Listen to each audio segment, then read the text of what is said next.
Welcome to Quiet Scare, where horror doesn't scream, it whispers. Real documented experiences, carefully adapted into sleep-friendly narration. Sophisticated storytelling meets documentary truth, so the core stays intact and the atmosphere lingers. Quick note, please like and subscribe, and tap the bell for new episodes. There are no more than 3 ads in the first 15 minutes. After that, uninterrupted listening. Curated accounts, elevated with literary craft for sophisticated listeners. Sleep well and dream dark.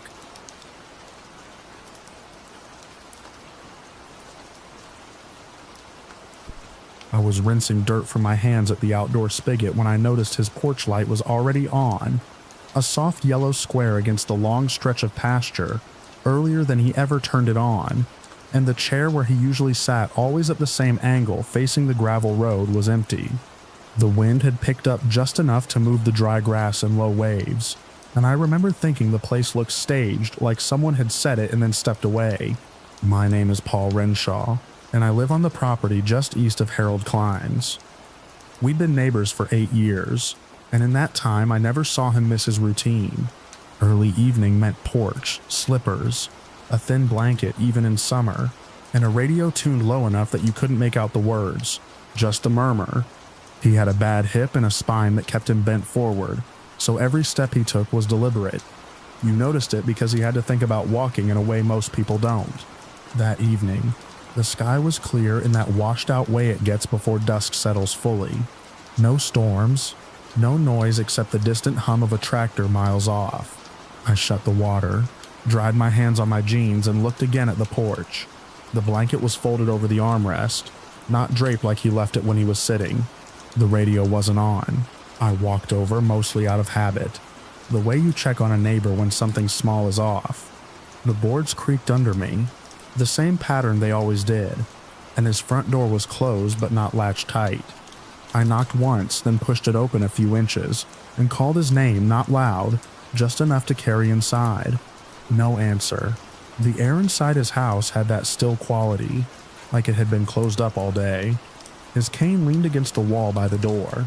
That was the first thing that made me stop. He didn't go anywhere without it, not even to the mailbox at the end of the drive. I didn't step fully inside.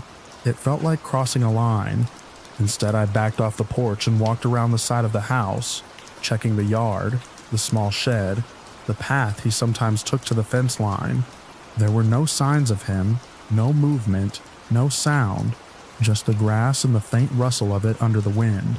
I told myself he might have had someone pick him up, a relative maybe, but Harold didn't have visitors, not in the years I'd known him, and even if he did, he wouldn't leave his cane. I went back home and called it in. The sheriff's office sent 2 deputies out within the hour.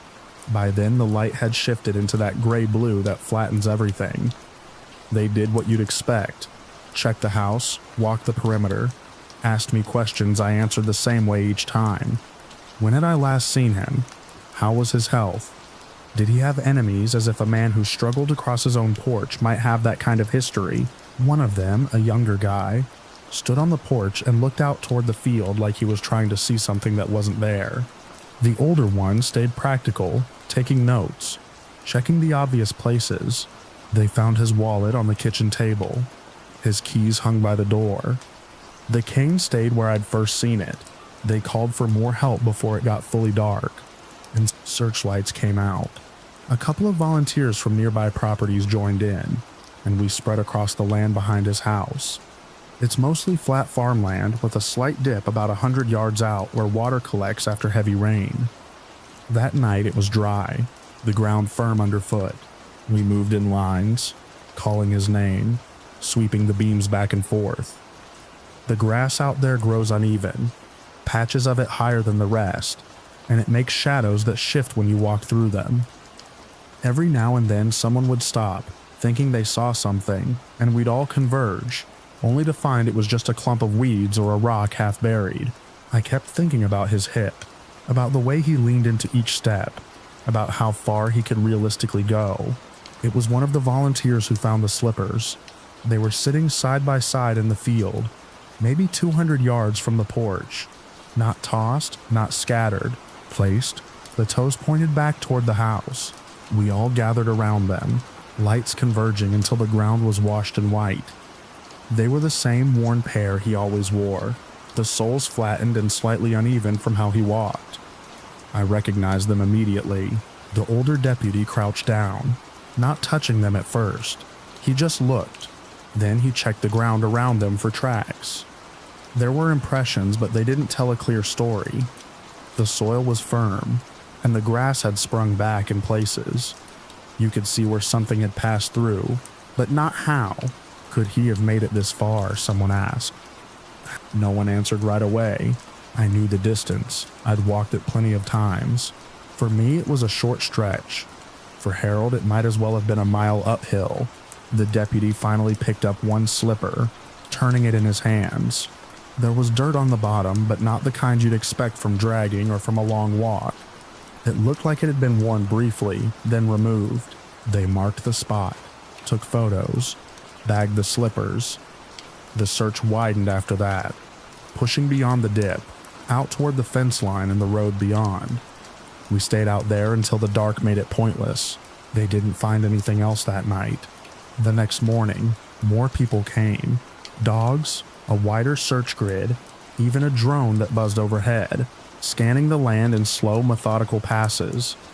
I stayed close to the original area, watching the process, answering the same questions again for a different set of faces.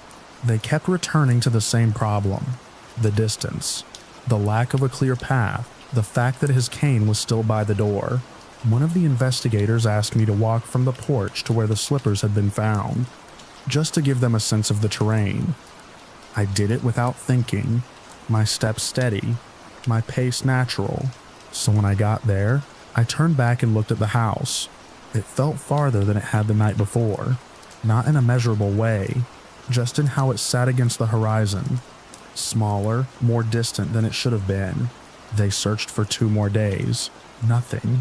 No body, no additional clothing, no signs of a struggle, just the empty porch, the cane by the door, and the slippers in the field. The official line settled into something practical. They suggested he might have had a moment of confusion, wandered off, maybe removed his slippers because they were uncomfortable, then continued on. It didn't fit cleanly, but it was something they could write down. I tried to accept that, but I kept going back to the details that didn't line up. Harold didn't wander. He planned every movement because he had to. Even getting up from his chair took effort, and he wouldn't go anywhere without his cane. It wasn't a habit, it was a necessity. A week after the search ended, I found myself standing on that same spot in the field at dusk. I hadn't meant to go there. I'd been checking a fence line and just drifted.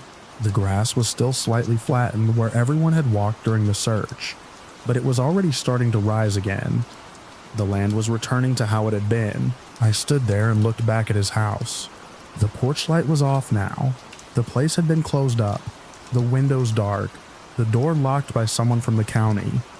It looked smaller than I remembered, like something that had been left behind. I tried to picture him making that walk, each step slow, careful, his weight shifting forward, the strain it would put on his hip.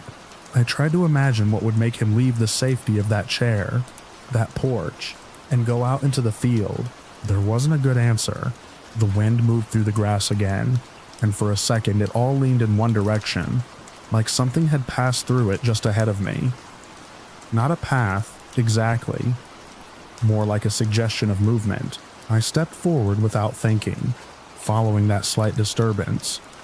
The ground felt the same underfoot, solid, dry, nothing unusual, but the farther I went, the quieter it seemed to get. The distant sounds, the road, the insects faded in a way I couldn't quite explain. I stopped and turned back. The house looked farther away again. I walked back quickly after that, faster than I needed to, until I was standing near the porch. The boards creaked under me, the same familiar pattern, and I focused on that sound, on something normal. I didn't go into the field again after that.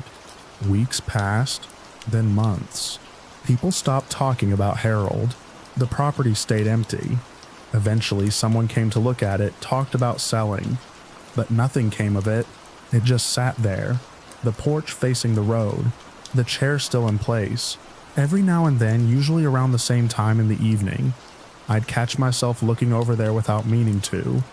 Most of the time, there was nothing to see, but once, just once, I thought I saw the chair shift, not move across the porch, just adjust, like someone had settled into it. I watched for a long time after that, waiting for something else. There was no shape, no figure, just the chair, the porch, and the empty space around them. I told myself it was the wind. I still do. But I've never been able to explain how his slippers ended up 200 yards out in that field, set down neatly side by side, toes pointing back toward the place he never should have been able to leave.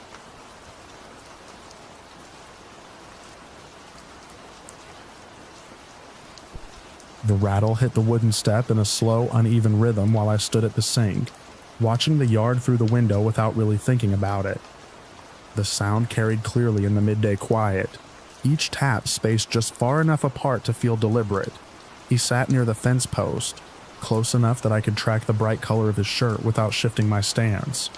The yard was open, simple, contained. The sound stopped. Not faded, not interrupted by anything else. It just stopped. I turned off the water and stepped onto the porch with damp hands, expecting to see him a few feet away, maybe crouched behind the trough, or leaning into the tall grass along the fence. The space where he had been was empty in a way that didn't match the last few seconds. I walked down the steps and checked the immediate spots first. Quick glances that turned into longer looks. Behind the trough, along the fence, around the corner of the house. Each place came up clear, unchanged, as if nothing had passed through it. His name came out louder the second time. The yard offered nothing back. By the time I reached the tree line, my breathing had shifted into something tight and shallow. The river lay just beyond, not far, a steady presence you could always hear if you paid attention. I pushed through the brush and stepped onto the narrow strip of ground beside the water. The current moved cleanly over stone, uninterrupted. There were no marks in the damp soil, no small impressions leading in or out, no broken stems or dragged lines, just the same undisturbed edge that had been there all morning. Other people arrived quickly. Once I called for help, the quiet of the property gave way to motion and direction. Questions were asked in quick succession, all focused on narrowing down a path that didn't seem to exist. When had he last been seen? How far could he move? What obstacles could he manage? Minutes, I said. Only minutes. Search dogs were brought in not long after. They moved with a purpose that made everything else feel scattered. A shirt was used to give them his scent, and they started from the porch, tracing his presence across the yard in a direct, confident line. They moved straight to the fence post. From there, they angled toward the trees, then down to the river without hesitation. At the edge, they stopped. One stepped into the shallows, nose hovering just above the surface, then lifted its head and paused. The handler guided it along the bank, widening the search, encouraging it to pick up the trail again. The dog moved back and forth, then returned to the same point where the scent had ended. There was no continuation. They tried again. Same result. The line of movement, so clear across the yard, broke at the water as if it had been cut cleanly. The focus shifted to the river. People spread out along both directions, scanning for anything that didn't belong. The current wasn't strong enough to hide something large for long, and the banks were open enough that any disturbance should have been visible. Nothing surfaced. Nothing was found. The search expanded outward as the hours passed, into the trees, across neighboring land, up toward the base of the foothills where the ground began to rise sharply into uneven, rocky slopes. That direction didn't make sense. Even standing at the base, the terrain felt wrong for a child that small. The incline was steep in places, broken by loose stone that shifted underfoot. It required balance and strength to move through it without slipping. Still, teams were sent up. The rest of us stayed lower, repeating the same paths, covering the same ground from different angles, as if a new perspective might reveal something that had been missed. The day stretched long and thin.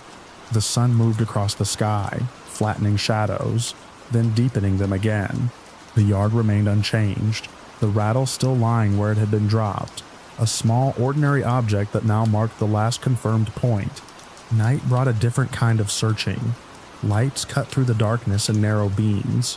Voices carried farther, sharper in the cooler air. The river continued its steady movement, indifferent to everything happening along its edge. There was no sound from him. The second day followed with more structure, more people, more defined search patterns. The dogs were worked again, starting from the same place, retracing the same path. Each time they led straight to the river and stopped. No variation, no hint of a different direction. The absence of a trail became its own kind of presence, something that shaped every decision.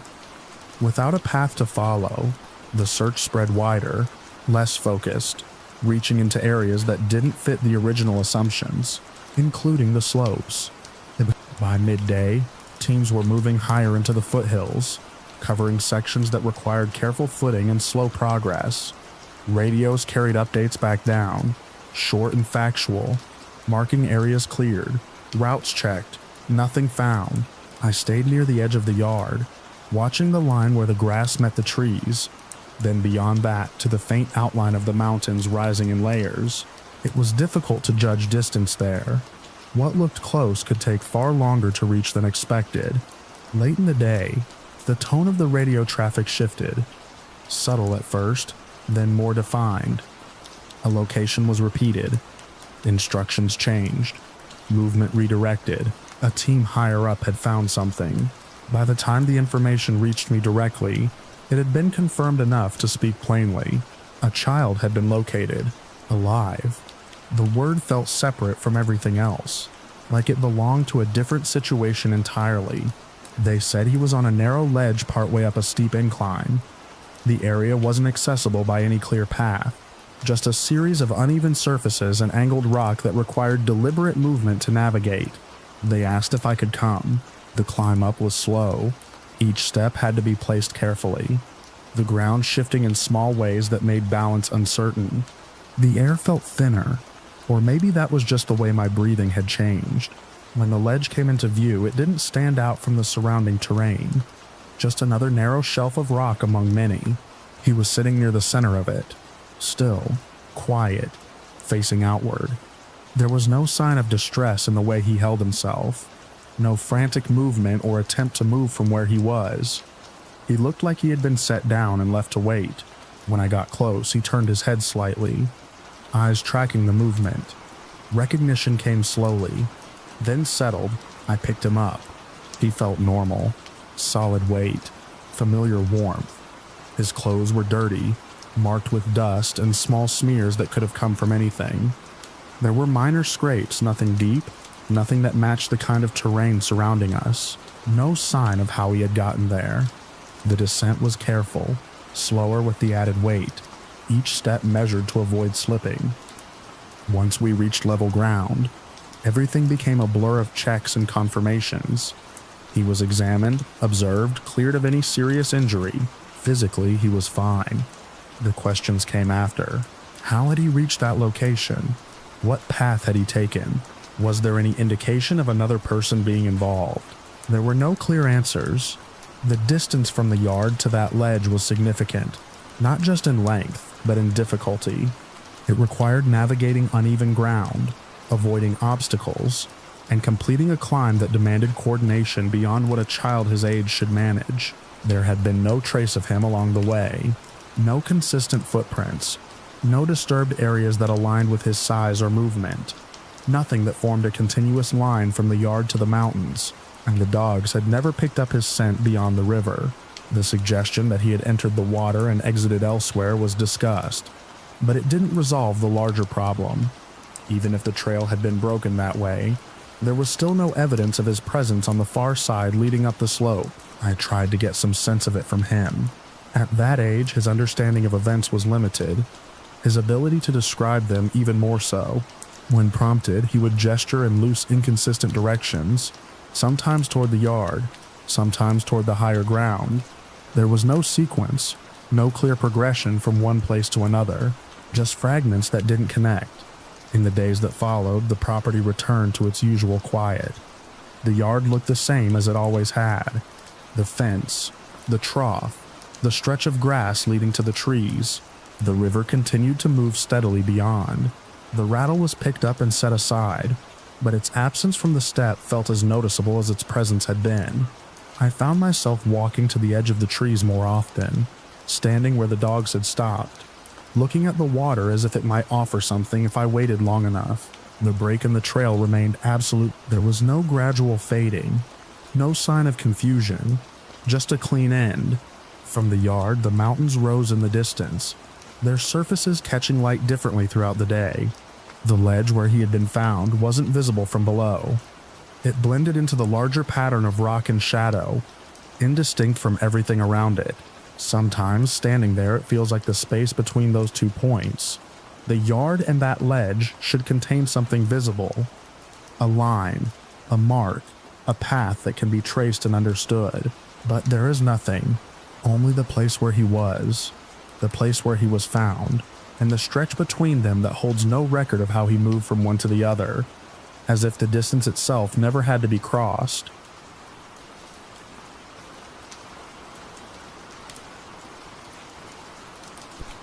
The last confirmed point we logged that day is still sitting in my field book, 1 line short of being complete. I can tell you exactly where I was standing when I took that shot. Down in a shallow draw where the ground dips just enough to block your line of sight to the ridge, unless you shift a few feet left or right. The kind of place where you plant your boots carefully because the rock wants to slide under you. I remember setting the prism pole, checking the bubble, and angling it toward where Carl had the instrument set up above me. The routine is simple. You hold steady, he locks on, the unit chirps, and you both move on. We'd done it hundreds of times. That afternoon, the chirp never came. At first, I assumed he was adjusting something. Maybe the tripod had shifted, maybe glare on the lens. I held position longer than usual, eyes fixed on the ridgeline, waiting for that small signal that everything was working like it should. Nothing. I lowered the pole and stepped sideways to open up my angle. The sun was cutting across the rocks hard enough to wash out color, but I could usually spot him by movement alone. There was no movement, no outline, just the fixed shape of the ridge and the empty sky behind it. I called up to him once, not loudly, just enough to carry. The sound didn't come back the way I expected. It went up the slope and seemed to stop there, like it had nowhere else to go. I told myself he'd stepped away for a minute. It happens. You check something. You stretch. You take a drink. I waited another beat, then started climbing out of the draw toward his position. The terrain between us wasn't far, but it forced you to move carefully. Loose shale, uneven footing, patches where the ground gives just enough to throw off your balance. I kept my eyes on the spot where the tripod should be, expecting to see him come back into view as I gained elevation. The tripod appeared first. It was exactly where he'd set it. Legs braced with rock, instrument level, aimed straight down toward where I'd been standing. The screen was still lit. The unit gave a soft repeating signal, searching for the prism it had lost. Carl wasn't there. I walked the last few steps without thinking about it, closing the distance in a straight line. His pack was on the ground beside the setup, his jacket folded over it. The water bottle he always kept half tightened sat upright, a line of condensation still clinging to the side. His field book was open on a flat stone. I looked at that before anything else. It's habit. Numbers tell you where you are, what you've done, what's left. The entries were clean and in order, each point logged the way we were trained to do it. The last line matched my position in the draw. The next line wasn't finished. There was a number started, 2 digits, maybe a third begun, and then nothing. The pencil mark faded off where it had been lifted mid-stroke. I didn't touch anything right away. I just stood there scanning the ground, letting my eyes adjust to the details. You learn to read surfaces in this job. Disturbances stand out if you give them time to show themselves. I saw our tracks from earlier, overlapping paths from setting up, small scuffs where we'd shifted equipment. Beyond that, the ground was undisturbed. No clear line of footprints leading away. No drag marks. No displaced rocks suggesting a fall. I moved to the edge of the ridge and looked down. The slopes dropped into a series of cuts and gullies, steep but broken. If someone had gone over, there would be a trail of something loose stone kicked free, a path carved into the dust. I saw none of that, just the same untouched surfaces stretching down into shadow. I called his name again, louder this time. It felt wrong the second time too, like the sound didn't belong out there. I circled the tripod, widening my search a few feet at a time, checked behind the larger rocks, looked into every shallow dip. There wasn't anywhere close enough for him to be that I couldn't see. I picked up the radio clipped to my vest and called him on it. Static answered. Thin, steady, uninterrupted. We'd checked those radios that morning. Clear signal across worse terrain than this. I tried again, adjusting the volume, switching channels out of habit. The same empty response came back each time. That's when the situation stopped feeling like a delay and started feeling like a problem. I noted the time automatically, wrote it down in my own book along with the position of the setup and the condition of the site. It's something you do without thinking, even when it feels unnecessary. Especially then. Then I started searching in a more deliberate pattern. I moved out from the tripod in slow arcs, keeping it in sight as a reference point. Every few steps, I stopped and looked back, fixing my position so I wouldn't lose orientation. The land out there has a way of shifting on you if you don't anchor yourself to something. I checked every place a person might step out of view, walked the ridge in both directions until it narrowed too much to continue safely, dropped partway into the nearest gully and scanned the slope from below, looking for anything that stood out. Nothing did. The light started to change as the afternoon wore on. Shadows stretched longer, filling in the gaps between rocks, flattening details that had been sharp an hour earlier. I went back to the tripod again and stood there, looking at the same untouched ground. His field book was still open. I leaned in closer this time, studying that unfinished line. The pencil had pressed firmly at first, then lightened as it trailed off. There was no hesitation in the earlier entries, no corrections, just that one abrupt stop. I tried to picture the exact moment he'd been writing it. Head down, pencil moving. The instrument still trained on me, the reading complete, just waiting to be recorded. Something had interrupted him in the space of a second. Not enough time to finish a number, not enough time to set the pencil down cleanly, just enough to stop. I radioed the office after that. It took a few attempts to get a signal that held. When I did, I kept my voice level and gave them the facts. Location, time, condition of the equipment, lack of visible tracks. They asked me if I was sure I hadn't missed him moving off. I told them what I'd seen, what I hadn't seen. There was a pause on their end before they told me to stay where I was. They said they were calling search and rescue. I didn't stay still. I kept working the area, pushing a little farther each time, careful not to contaminate the immediate space around the tripod. The ground beyond it showed the same thing over and over again. No clear sign of recent movement. No indication of direction. Once I thought I heard something shift below the ridge. A small sound, like rocks settling under weight. I moved toward it quickly, picking my way down into the nearest cut. The air felt different down there. Cooler, heavier. I stopped halfway down and listened. Nothing followed. I went the rest of the way to the bottom, scanning every angle, every shadow. There was nowhere for someone to hide, nowhere for someone to be without leaving a trace. When I climbed back up, the tripod was exactly as I'd left it, and the instrument was still searching. I turned it off again.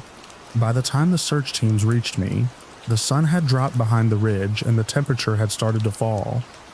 Their lights cut through the dark in narrow beams, moving steadily as they approached. I could hear their steps on the rock before I saw them clearly. I walked them through everything, where I'd been, where he'd been, the line between us, the absence of anything leading away. They checked the site with the same careful attention, then spread out, covering ground in patterns that made sense for the terrain. Dogs were brought in later. They worked the immediate area around the tripod first, then moved outward. Their paths didn't settle into anything consistent. They'd pick up something, follow it a short distance, then lose it and circle back. One of the handlers glanced at me once, then away, like he didn't have anything useful to say. We searched through the night and into the next day. Nothing changed. No sign of him. No sign of movement. No evidence that explained why the equipment had been left in that exact state. Mid-measurement, mid-entry. Eventually, they packed up what they needed to document and left markers for anything that might matter later. Reports were filed. Coordinates logged. The site reduced to information that could be reviewed and revisited. Carl was listed as missing. I kept my copy of the notes. That last point, the one he never finished, sits there exactly as it was. Every time I look at it, I can place myself back in that draw, holding the prism, waiting for the chirp that never came. There's nothing in the numbers that explains it. No error, no inconsistency, just a clean sequence that stops where it shouldn't. I've gone back over it more times than I can count, checking the math, the positions, the timing. Everything lines up, except the part where he's supposed to still be there, finishing that entry, calling out the next shot. The equipment said he was working. The ground said he hadn't left. And the only thing that proves he was ever there in that last moment is a pencil line that doesn't reach the end of a number, pressed into paper on a rock in a place where the silence still feels too flat when the wind drops out, like something cleared it out and never let it fill back in.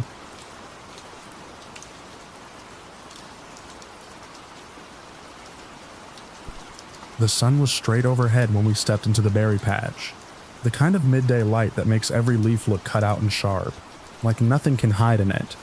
My husband moved ahead of me without hesitation, pushing into the thicker brush where most people wouldn't bother going. He always said that's where the best ones were, deeper in, past where it felt comfortable. I stayed back where the ground was clearer, picking what I could reach without fighting through branches. I could hear him the whole time, the steady movement of someone who knew exactly where to place his feet, the soft snap of twigs and the brush of leaves against his clothes. It was a familiar sound, one I'd listened to for years. I bent down to gather a handful and wiped my fingers against my jeans. The berries were warm from the sun, and I remember thinking I'd call him over, tell him he didn't need to go any farther. The sound of him moving stopped. Not gradually, not fading, it just ended. I waited a moment, expecting it to pick back up. People pause. They shift. They look around. They change direction. It didn't feel like anything yet, just a small break in a normal rhythm. Then I called his name. No answer came back. I stepped forward, pushing into the same stretch of brush he had gone through. The branches dragged across my arms, catching on my sleeves, and I had to force my way through in a way he never did. He moved through places like that without effort. I didn't. He should have been right there. The ground showed where he'd walked. Grass bent down. Thin stems snapped clean. I followed it 2, maybe 3 steps, and then it stopped. Not faded, not turned, just ended like someone had lifted him straight up out of it. I called again, louder this time. My voice carried farther than I expected, but there was nothing in response. No movement, no shift in the brush, no sign of him stepping away. His pail sat off to the side, tipped against a low cluster of leaves. A few berries had spilled out and darkened the dirt beneath them. He wouldn't have left it, not like that. I picked it up and held on to it without thinking, like it was the only thing that proved he'd been there at all. I started moving in wider circles, calling his name again and again, trying to find where the trail picked back up. It didn't. Every direction looked the same after a few steps. The brush closed in, the light broke apart into smaller pieces, and the ground refused to tell me anything new. Someone must have heard me eventually. I don't remember how the first person found me, only that suddenly I wasn't alone anymore. Voices replaced mine, louder, more organized. Questions came quickly, overlapping, trying to pin down something that made sense. How long had he been gone? Which way he went? Whether he knew the area? I answered them all the same way. Minutes. Just a few. He knew this place better than anyone. They organized a search before the afternoon had even started to lean toward evening. People spread out through the brush in lines, calling his name at intervals. Watching the ground carefully, I stayed near where his path ended, unable to pull myself away from that exact spot. That's where the dogs were brought in. They arrived with handlers who moved with a kind of calm I envied. The dogs were large, heavy animals, focused from the moment they stepped out, their noses already working the air as if they could pick up the story of the place without being told. One of the handlers asked me to hand over the pail. I hesitated for a second before giving it up, watching as he let the dog catch the scent. The dog reacted immediately, eager, pulling slightly at the leash as if it understood the task. That gave me a moment of relief, something solid to hold on to. They led it toward the broken line of brush where my husband had disappeared. The change in the dog was instant. Its body slowed first, the pull on the leash easing into a cautious step. Then it stopped entirely. Its head lifted, not in curiosity but in a way that felt tight, controlled. The handler gave a quiet command, encouraging it forward. It didn't move. The dog leaned back instead, just slightly at first, then with more insistence, its paws pressing into the dirt as it resisted being led closer. Its ears flattened, and a low sound came from deep in its throat. The handler tried again, firmer this time, guiding it toward the exact point where the trail should have continued. The dog refused completely. They brought in the second one. It didn't even make it all the way to the spot. A few steps short, it slowed, circled once, and then stiffened as if it had run into something invisible. Its head turned away from the brush, and it pressed itself closer to its handler, seeking distance instead of the trail. I watched both animals closely, waiting for some sign that this was normal, that there was an explanation I just didn't understand. There wasn't. The handlers exchanged a look I couldn't read. They spoke quietly, then tried approaching from a different angle, bringing the dogs in along a wider arc, avoiding the exact path my husband had taken. It didn't matter. Each time they got close, the same reaction happened. Hesitation, stiffness, refusal. One of the dogs let out a short, sharp sound that cut through the air, and then went completely still, as if it didn't want to draw any more attention to itself. They pulled the dogs back after that. Someone said it could be confusion, overlapping scents, the heat. Someone else mentioned terrain, how scent can behave unpredictably in thick brush. The explanations came quickly, one after another, but none of them matched what I had just seen.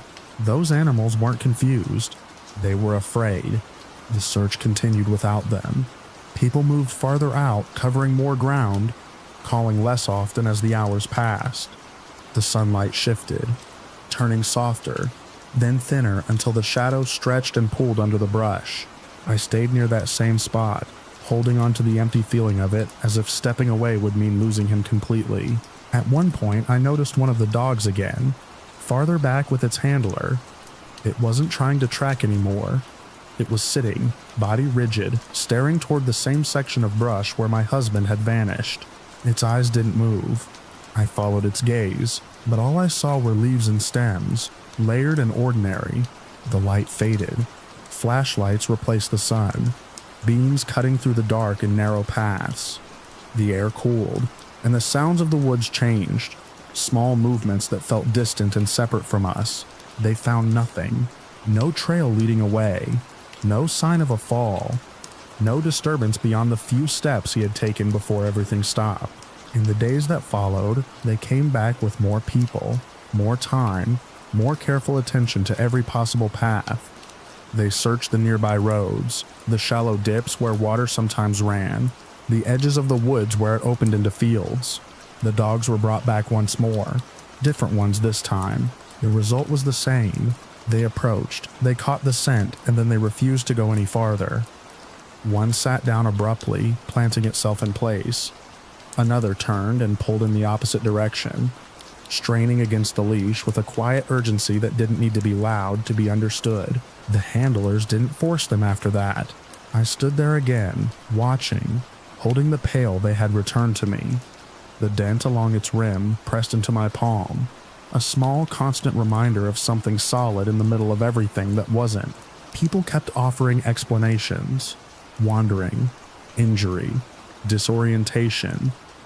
Each one tried to stretch across those missing minutes and make them into something reasonable, but nothing reasonable happens in that short of a time.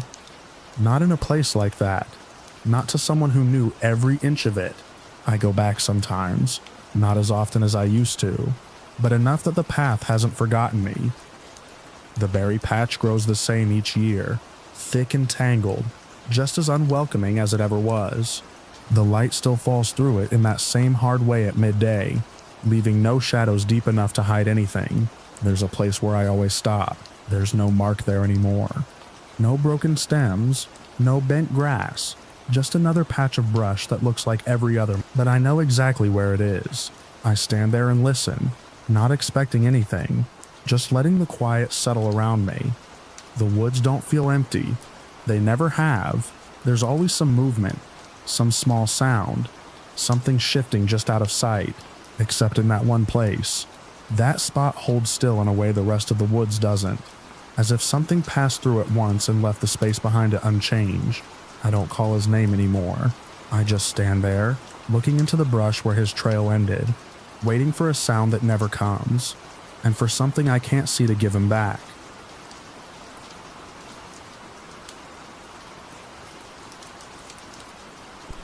The first thing that stood out that morning was how crowded the start line felt for a trail race.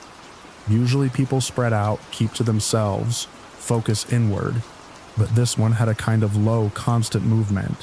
Runners pacing, adjusting watches, stepping off and back on, the packed dirt like they couldn't quite settle. The sun had just come up over the hills, and the light flattened the course ahead into something deceptively simple. I checked my watch, tightened my laces, and fixed my pace plan in my head. I was there to compete. That meant staying disciplined early, even if others surged. The course was well marked, looping through rolling hills with checkpoints placed at predictable intervals. Volunteers, signage, clear boundaries. It was the kind of setup where very little could go wrong without someone noticing. When the race started, the pack moved as one for the first stretch, feet thudding in a steady rhythm against the dry trail. Gradually it thinned. Faster runners pulled ahead, others dropped back, and soon enough we were spaced out in that familiar pattern. Always someone within sight, but rarely close enough to speak. I first noticed her on a long incline, where the trail cut between low brush. She moved with purpose, efficient and controlled, no wasted motion. She wasn't sprinting, just holding a strong, consistent pace.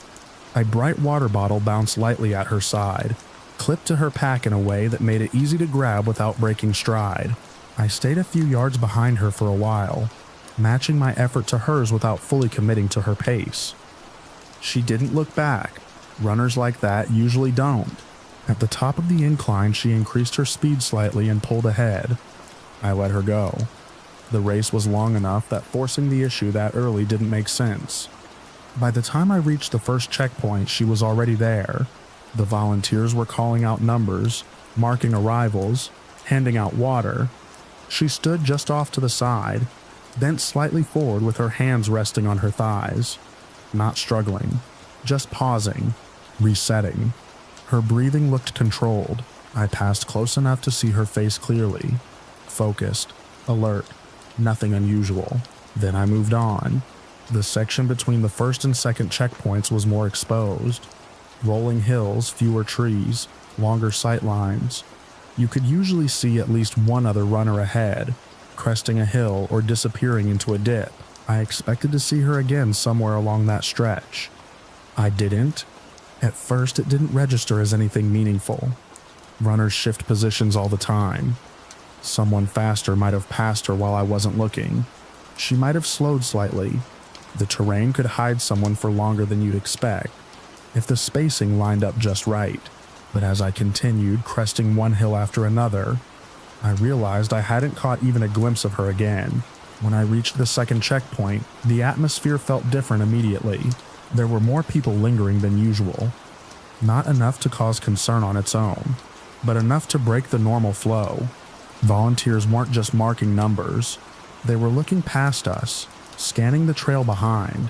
One of them asked if anyone had seen a runner matching her description. Blue bottle, dark hair, strong pace. I slowed, just enough to listen. She checked in at the last station, the volunteer said. She should have been here by now. No one had an answer. I moved on. But the rhythm of the race had shifted. It's hard to explain unless you've been in that kind of environment. But once something like that enters the space, it changes how everything feels. Every gap between runners seems wider. Every stretch of empty trail feels longer than it should. I finished the race without seeing her again. At the finish area, the concern had solidified into something more organized. Officials were gathering information, asking questions, confirming who had seen her and where. Her last confirmed location remained the first checkpoint. After that, nothing. I gave my account. I told them where I had seen her, how she looked, what she was doing, and felt insufficient. Like describing a moment that should have led somewhere but didn't. Search efforts started quickly. Volunteers, race staff, then more formal teams. The stretch between the two checkpoints became the focus. It was a limited distance, a defined space. In theory, the easiest kind of area to search, but they found nothing. No signs of a fall. No indication she had left the trail in a way that suggested injury or disorientation. No personal items, nothing that explained how someone could be present at one point and absent at the next without leaving a trace. I went home that day with the sense that it would be resolved quickly, that they would find her just off the trail, maybe injured, maybe disoriented, but alive. The next day, there was still no answer. Search teams expanded the area. They worked methodically, covering not just the trail but the surrounding terrain. People who knew the land, people trained to notice disturbances, people who didn't miss things. Days passed. The story spread, but the facts didn't change. She was seen at the first checkpoint in the morning. She never reached the second. The window of time between those 2 points remained the only place where anything could have happened. About a week later, I went back. I told myself it was to run, to clear my head, to stop replaying the same unanswered questions. But really, I wanted to see that section again with my own eyes, without the pressure of the race. The trail looked the same. The markers were still in place. The hills hadn't changed. It felt almost wrong that something so unresolved could exist in a place that looked so ordinary. I ran the section slowly, paying attention to everything. The ground, the brush, the small variations in terrain, anywhere someone might step off, even briefly, about halfway between the two checkpoints. Something caught my attention. It wasn't obvious at first, just a slight irregularity in the grass a few feet off the trail, a patch that looked pressed down, not in a way that formed a clear path, but enough to break the uniformity. I stepped off the trail and moved closer. The bottle was lying on its side, bright, unmistakable, exactly as I remembered it. For a moment, I just stood there looking at it, trying to process what that meant. This area had been searched, not casually but thoroughly.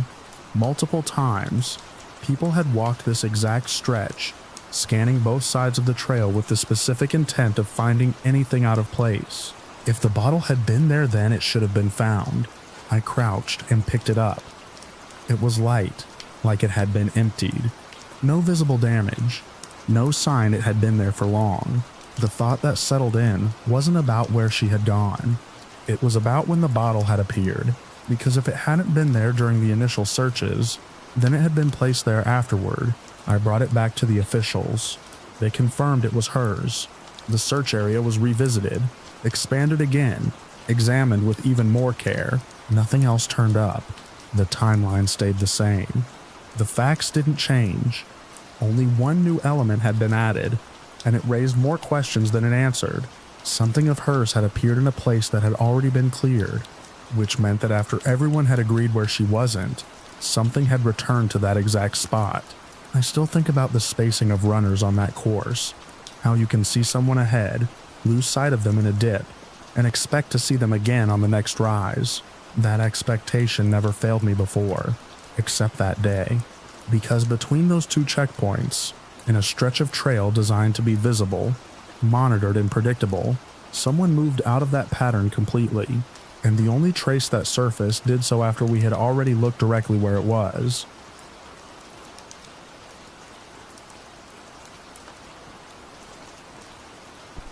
I was halfway over the pass when I saw the car, its headlights cutting sideways through the falling snow, like it had been left mid-thought. It was angled just enough to look wrong, not wrecked, not stuck, just stopped. The engine was still running.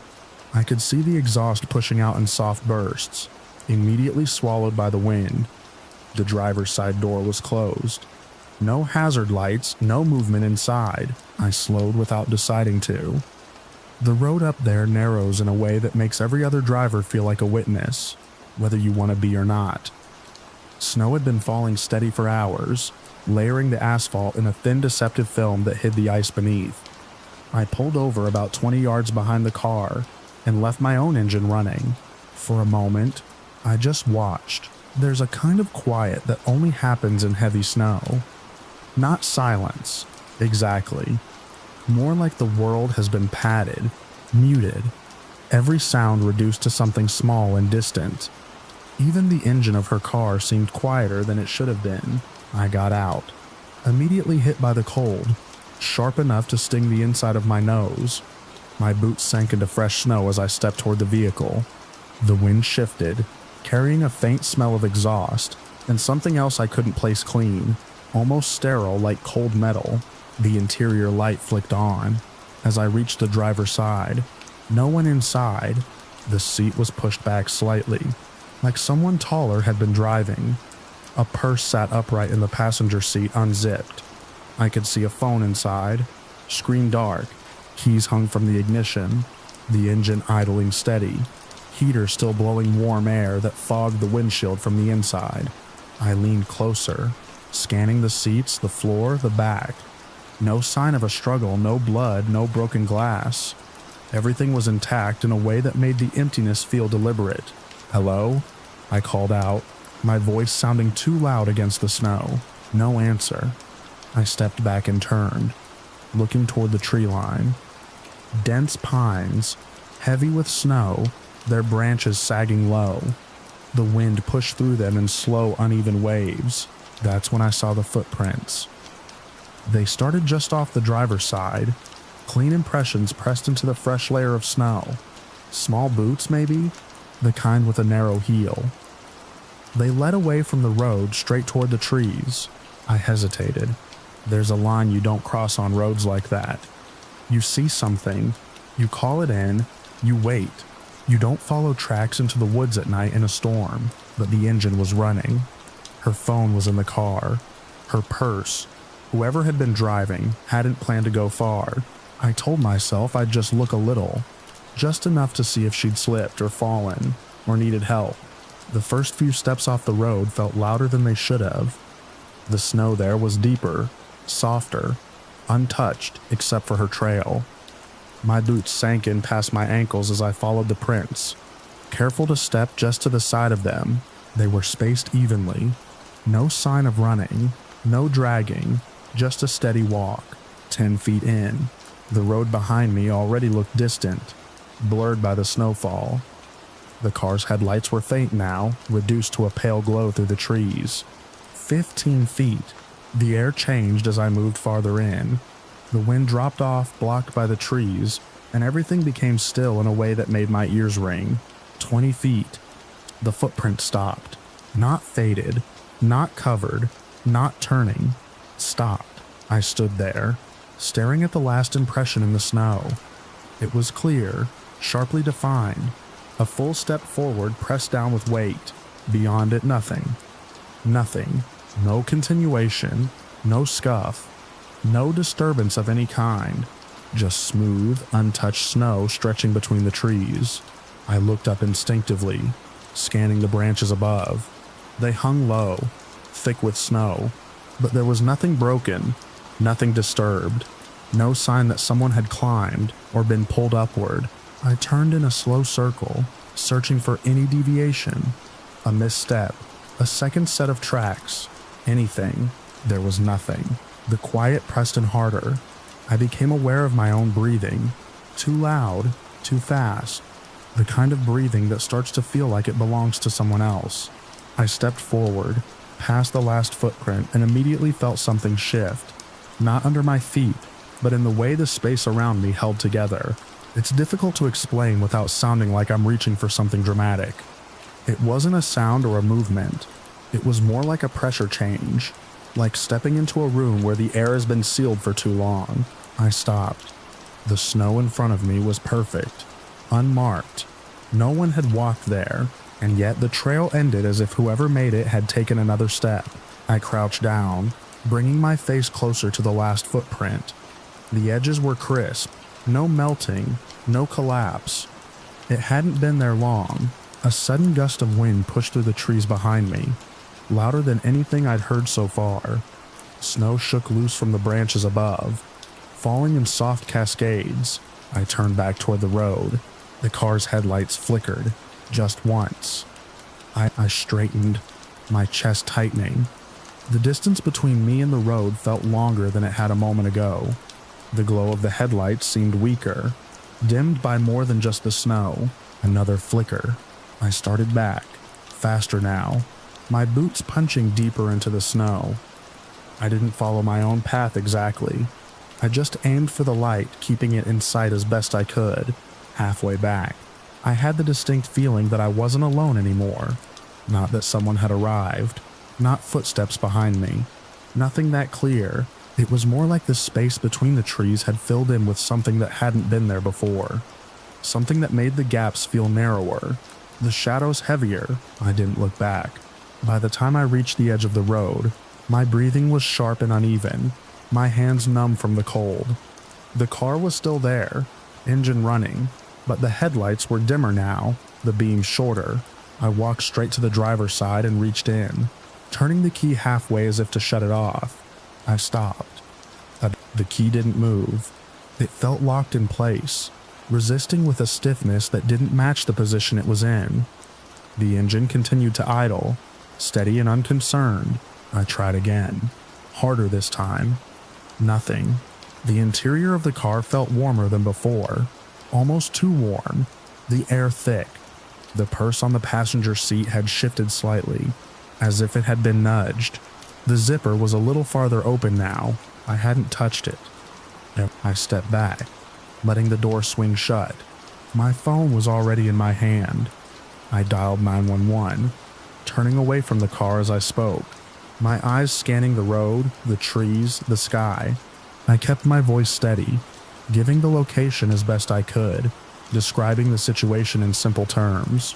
Abandoned vehicle, engine running, personal belongings left behind, footprints leading into the woods and stopping. The dispatcher asked if I could see anyone nearby. No, I said, my eyes fixed on the tree line. There's no one. They told me to stay where I was if it was safe. I didn't say that I wasn't sure it was. Minutes passed, or maybe longer. Time stretched in a way that made it hard to measure. The snow kept falling, steady and indifferent. At some point, I realized the footprints I had followed were starting to soften at the edges, the fresh snow beginning to fill them in. Slowly, they were being erased. I kept watching the last one, the place where they stopped. For a moment, I thought I saw something there. Not a movement exactly, but a slight depression forming in the snow just beyond the final print.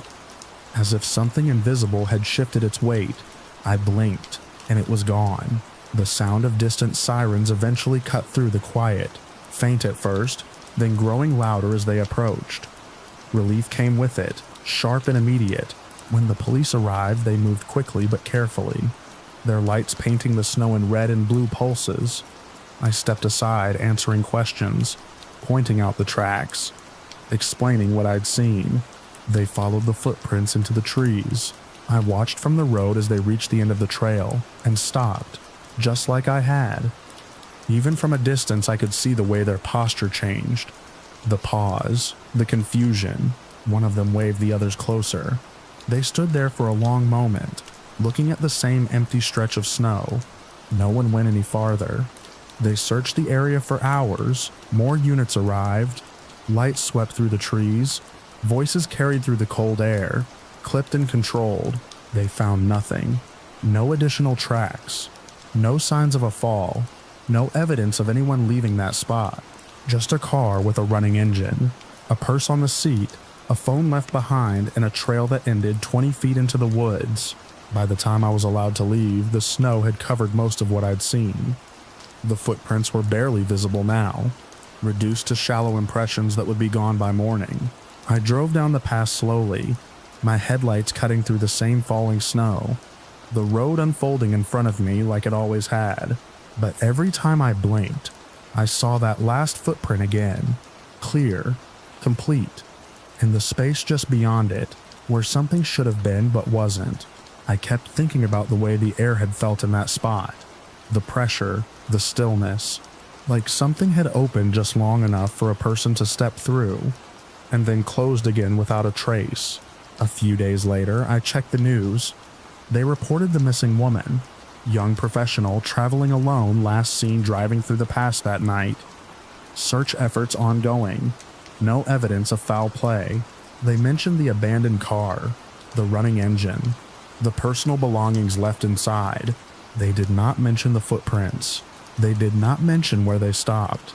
I went back up there once, a week later, during the day. The road was clear by then. The snow pushed back to the sides in dirty, uneven walls. The trees looked smaller in the sunlight, less imposing. I found the spot easily. There was no sign of what had happened. No marks, no disturbances. Just a stretch of forest that looked like any other. I stood there for a while, just off the road looking into the trees, waiting, without meaning to. Nothing moved, nothing changed. But as I turned to leave, I had the same feeling again. Subtle, quiet, like the space behind me had shifted just slightly, making room for something that wasn't there before. I didn't look back. I still think about her sometimes. Not in a dramatic way. Not like a story that demands to be solved. More like a moment that never finished. A car left running on a mountain road. Snow falling. A set of footprints leading into the woods. And then nothing at all.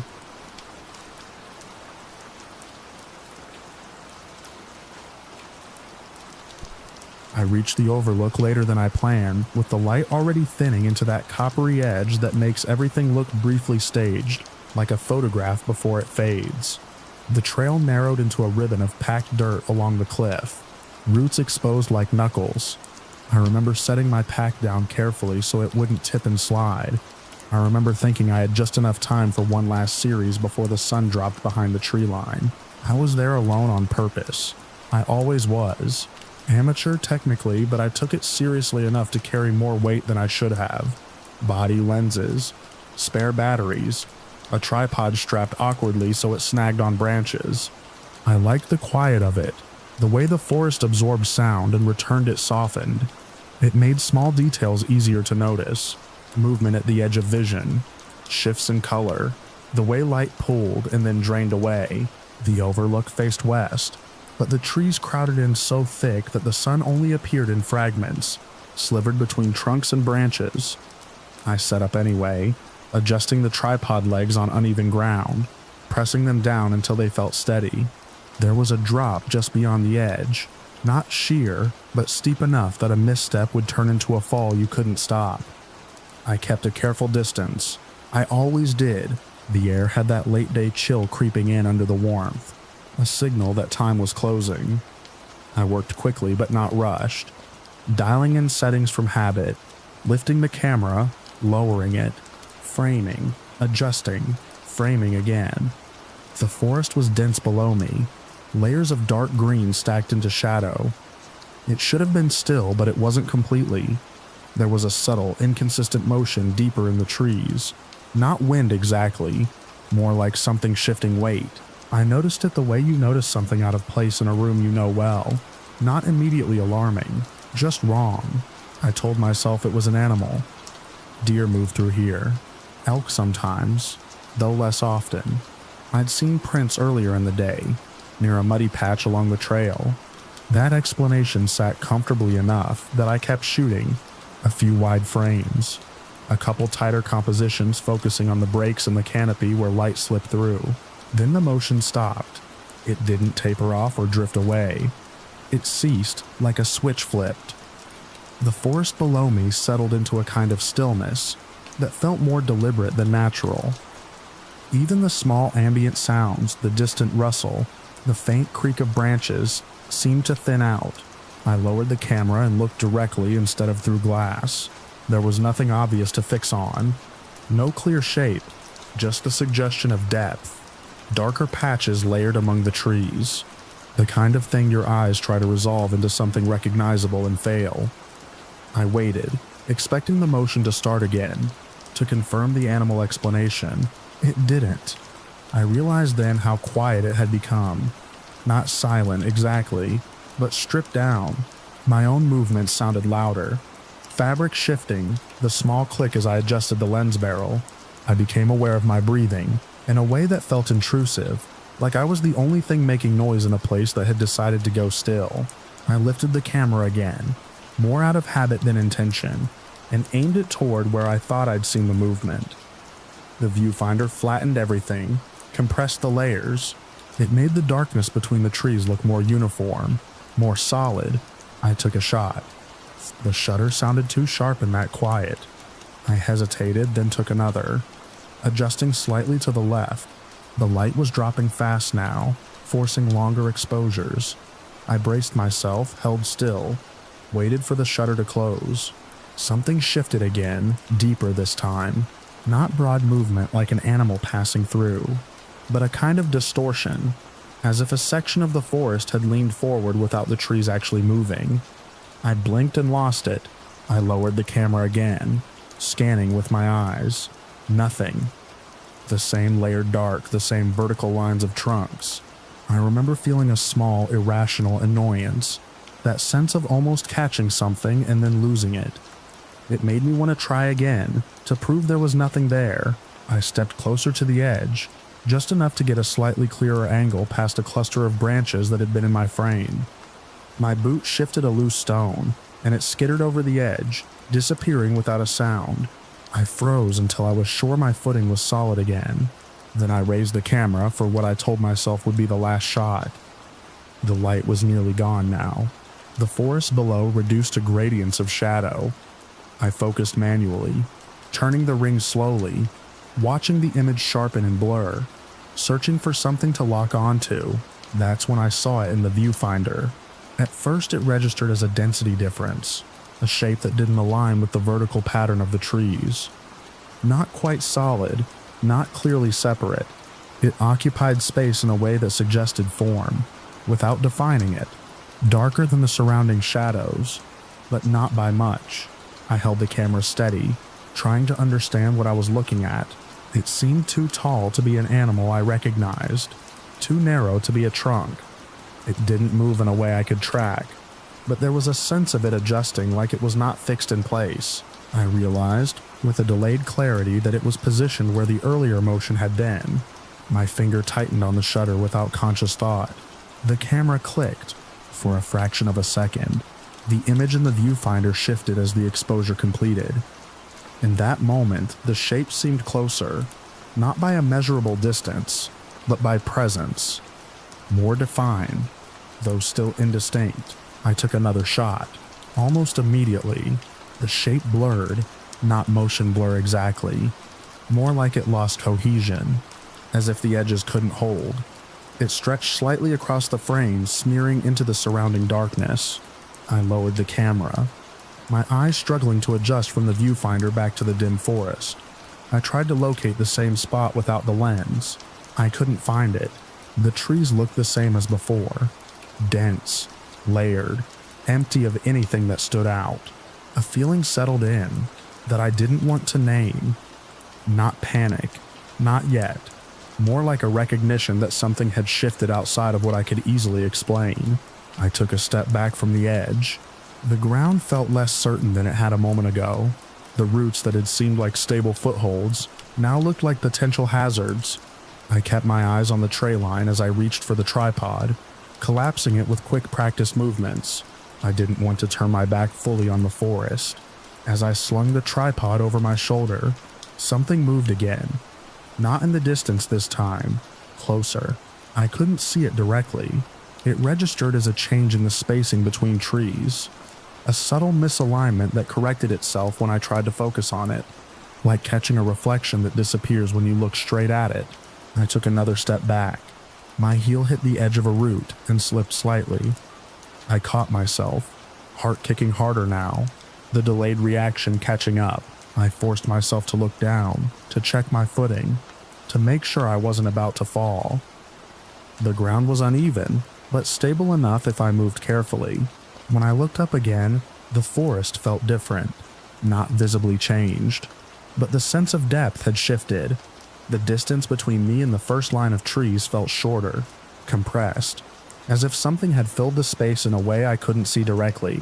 I grabbed my camera without thinking, and lifted it again, almost like using it as a shield or a tool to reveal what my eyes couldn't.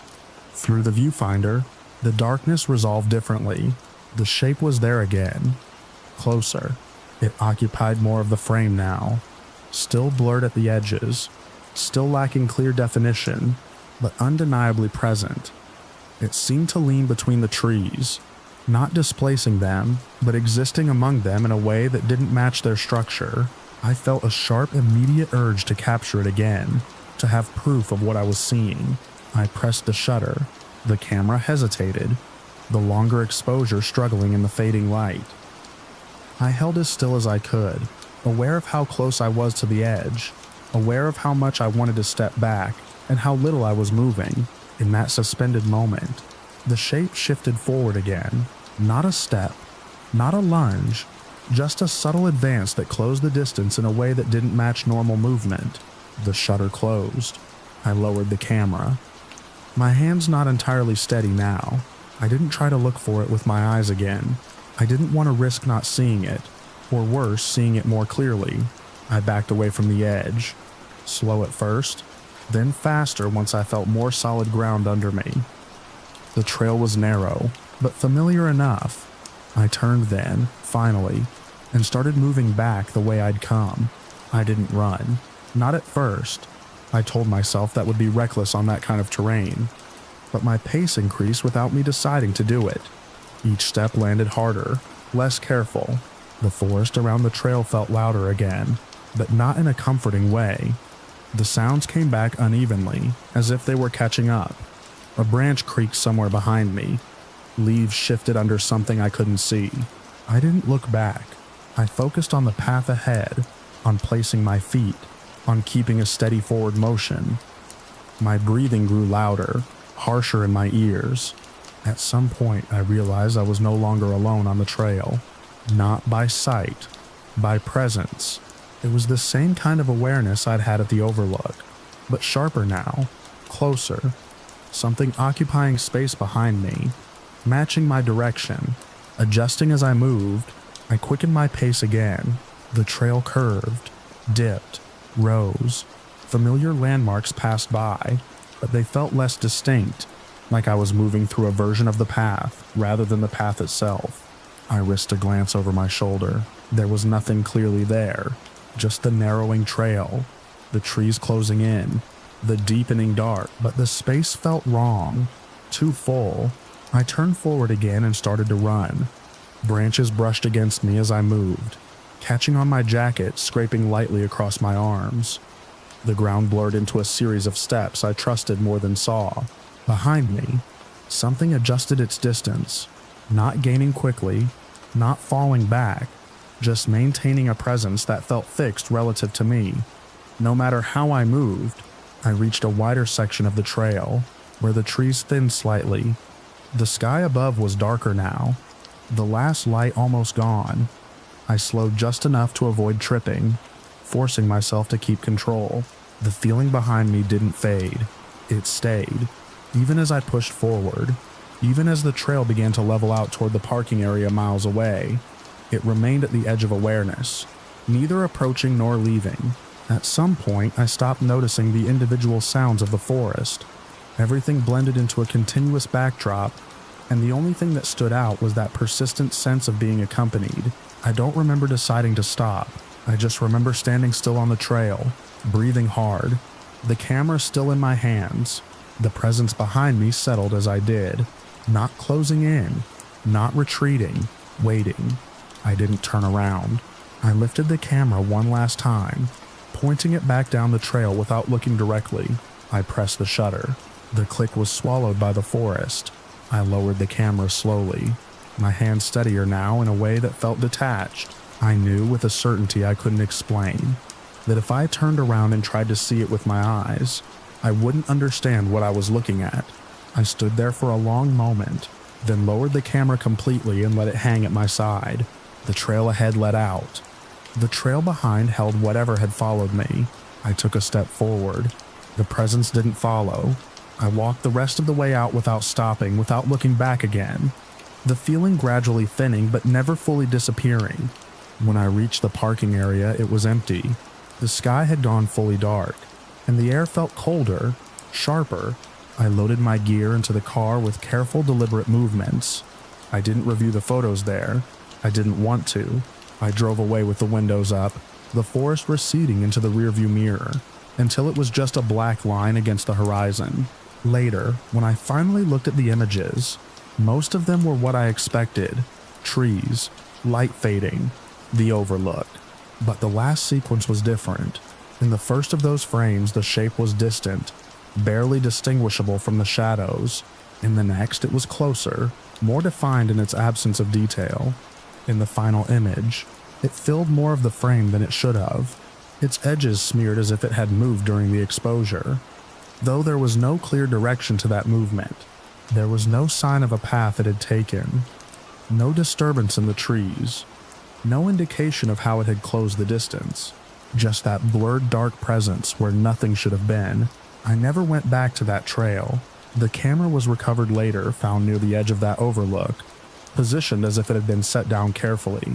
There were no signs of a fall, no marks suggesting a struggle, just the tripod impressions in the dirt, the faint outline of where my boots had been, and the forest beyond, unchanged. They told me the images didn't prove anything, that shadows can behave strangely in low light, that the human eye and camera both can misinterpret depth and motion. I agreed with them when they said it. But sometimes when the light drops in a certain way, and the room around me goes still, I feel that same shift in space, that same quiet compression, and I remember how it looked in the frame closer each time, without crossing the distance in any way I could see. I remember how it stopped when I stopped, and how it stayed when I moved away, and I can't shake the sense that whatever it was didn't lose me when I left the trail, just chose not to follow any farther.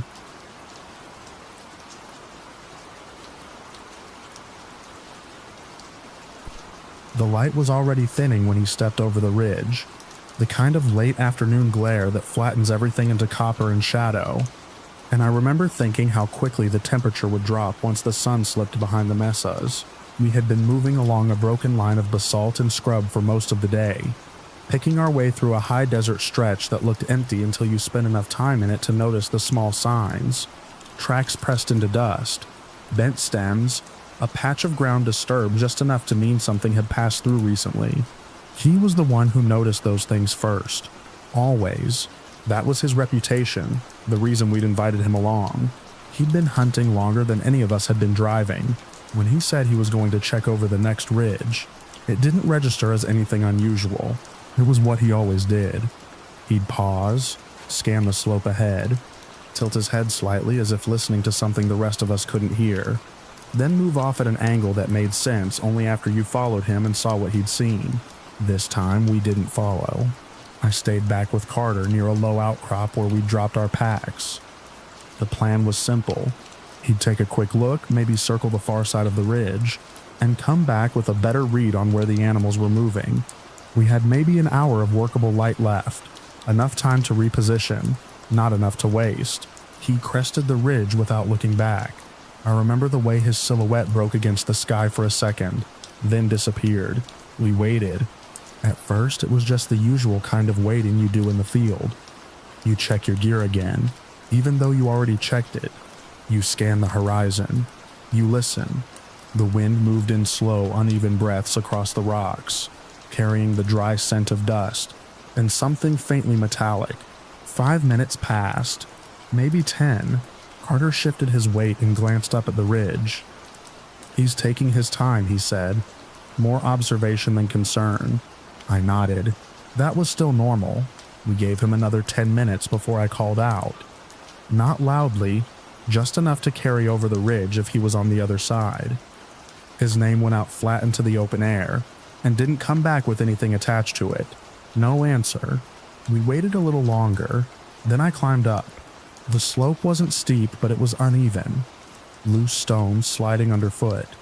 When I reached the top, I expected to see him somewhere below, maybe crouched, maybe moving along the opposite side. Instead, there was just more of the same terrain stretching out in shallow waves of rock and scrub. I stood there for a moment, letting my eyes adjust to the distance, picking out shapes and shadows, trying to find something that resolved into a person. Nothing did. I called again, louder this time. The sound carried farther, but it still came back empty. Carter joined me a minute later, breathing a little heavier from the climb. He scanned the area the same way I had, slower, more deliberate. "He can't be far," he said. That was the last time either of us spoke about it like it was a simple problem. We split up, but only by a short distance, moving along the ridgeline in opposite directions, keeping each other in sight. The ground showed no clear tracks. The surface was too hard in places, too broken in others. If he'd passed through, he hadn't left anything obvious behind. I dropped down the far side and walked a shallow arc, checking behind boulders, peering into the narrow cuts where erosion had carved small channels into the earth. Each place looked like it could hide something, but none of them did. No movement, no sound that didn't belong to the wind. I kept expecting something to break the pattern. A cough, a footstep, the scrape of a boot against rock, something small and human that would snap everything back into place. It never came. By the time the sun touched the horizon, we were calling his name without any restraint, voices carrying across the open ground in long, uneven bursts. The light shifted quickly after that, colors draining out of the landscape until everything turned the same dull shade of gray. We regrouped at the packs as the temperature dropped. He wouldn't just keep going, Carter said, but there was less certainty in it now. No, I said, he wouldn't. We stayed until we couldn't see well enough to move safely, then marked the spot as best we could and headed back to the truck. The drive out felt longer than it had that morning. The road twisted through low rises and shallow dips, the headlights catching pieces of the terrain and then letting them go again. We contacted the others as soon as we had a signal. Search teams went out at first light. I was there for the first 3 days. We covered the ridge, then expanded outward in widening patterns, grid by grid. More people joined, experienced trackers, volunteers, even a small team with dogs. They worked methodically, checking every depression, every cluster of rocks, every place where someone could fall or get turned around. They found nothing. No disturbed ground, no dropped gear, no sign of a struggle, no indication that he'd been injured or taken by an animal. There were no tracks leading away from the ridge that could be clearly tied to him. It was as if he had walked up to that line of rock and then ceased to exist on the other side. By the end of the first week, the tone shifted. The conversations got quieter, more cautious. People started to talk about the terrain in terms of what it could conceal over time, rather than what it revealed immediately. I stayed longer than most, helping where I could, retracing the same areas until they felt burned into my memory. I wanted to find the one detail we'd missed, the one piece that would make the rest of it make sense. There wasn't one. Eventually the search scaled back. Official efforts ended. A few of us went back out on our own over the following months, then less frequently as time passed. The ridge stayed the same. 10 years is a long time for anything in the open to remain unchanged, but that stretch of desert has a way of holding on to its shape. The rocks don't move much. The ground doesn't soften. Things weather, they fade, but they don't disappear easily unless something carries them away. I hadn't planned to go back. It wasn't something I avoided on purpose. Life just moved in other directions. Different work, different places. The memory of that day settled into something quieter, less sharp but never fully gone. It came back all at once when Carter called. He'd been out there again, not for the same reason, just passing through with someone else. He said they'd found something. He didn't explain much over the phone. He didn't need to. I knew. We met at the edge of the same area the next morning. The road hadn't changed. The landmarks were still where I remembered them, though smaller somehow, as if distance had compressed them. We hiked in without talking much. The path wasn't marked, but it didn't need to be. I could feel the direction in my body, the way you remember a place, not just with your eyes, but with the rhythm of how you move through it. The ridge came into view, rising out of the ground exactly as it had that day. Carter slowed as we approached the top. "It's just over," he said, gesturing ahead. We climbed the last stretch together. On the other side, about 30 yards down the slope, there was a tree. I don't remember that tree being there before. It wasn't large, just a stunted, twisted thing that had found enough purchase in the rock to grow. Maybe it had been there and I'd never noticed. Maybe it had grown in the years since. And out there, time works differently on everything. Leaning against the trunk, angled slightly as if it had been placed there with care, was his rifle. I recognized it immediately. The stock was worn smooth in the places where his hands had held it over the years. The metal had dulled. A thin layer of dust settled into the seams, but it was intact. No damage. No sign of having been dropped or dragged. It looked like it had been set down and left. I stood there for a long time without moving closer. The space around the tree was bare in the same way the rest of the terrain was bare. No disturbed soil, no scattered debris, no bones. Nothing that suggested what had happened after he reached that spot. Carter walked down first. He circled the tree slowly, scanning the ground, then looked back at me with an expression I'd seen once before, years ago on that same ridge. I joined him. Up close, the rifle felt heavier than I remembered when I finally touched it, not physically, but in the way it carried everything that had led up to that moment. There were no markings on it that hadn't been there before, no new scratches, no signs of recent use. It had simply been there, exposed to the elements, waiting to be found. I looked out across the landscape from that point, trying to reconstruct the path he might have taken after leaving us. The angle of his approach, the line of sight he would have had, the reason he would have come to this exact spot. It didn't resolve into anything clear. He had walked over the ridge to check the ground ahead. He had reached this tree, he had placed his rifle here, and then there was nothing after that. No continuation, no trace. We searched the immediate area again. Just the two of us this time, moving in tight circles around the tree, expanding outward a few yards at a time. It felt like repeating a motion from a dream, something familiar but stripped of its purpose. The result was the same. Nothing. We left the rifle where it was for a while, neither of us wanting to disturb the only piece of him that had reappeared. Eventually we wrapped it and carried it back with us. It felt wrong to leave it there again, as if it might vanish a second time if we did. As we climbed back over the ridge, I stopped at the top and looked out across the place where we had last seen him whole. The light was the same as it had been that afternoon, low and flattening, turning everything into long shadows and hard edges. The wind moved through the rocks with the same slow, uneven rhythm. From that vantage point, the distance to the tree was short. Close enough that a person could walk it in under a minute.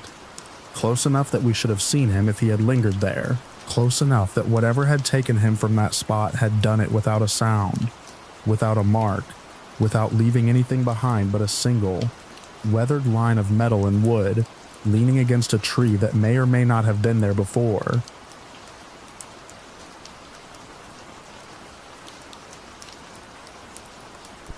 I grew up on that trail, which is why it took me longer than it should have to accept that something had gone wrong. It starts the same way every time I replay it. Clear morning, the kind that makes the pine needles smell sharp and clean. Sunlight cutting through the trees in narrow beams. I remember thinking it would be an easy day. He'd done that loop more times than I could count. We both had. It wasn't a place you got lost. His name was Eric. He was the kind of guy who never carried more than he needed. Light packed, steady pace, always back before noon. If anything, he was too confident out there. But it was earned confidence. He knew every bend, every fallen log, every stretch where the trail narrowed and dipped. He left just after sunrise. I didn't go with him that morning. I had work, something routine, something I can't even remember now. I only remember watching him from the driveway, adjusting the straps on his backpack, giving me a quick nod like he always did. No drama, no sense that anything unusual was about to happen. By mid-afternoon, his phone was going straight to voicemail. At first, I assumed he'd taken a longer route. Maybe he decided to push past the usual turnaround point. It happens. You lose track of time out there. But by early evening, something didn't sit right. Eric didn't lose track of time.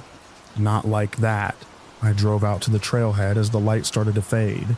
His truck was still there, parked exactly where he always left it, backed into the same spot near the edge of the lot. No signs of anything off. No broken glass.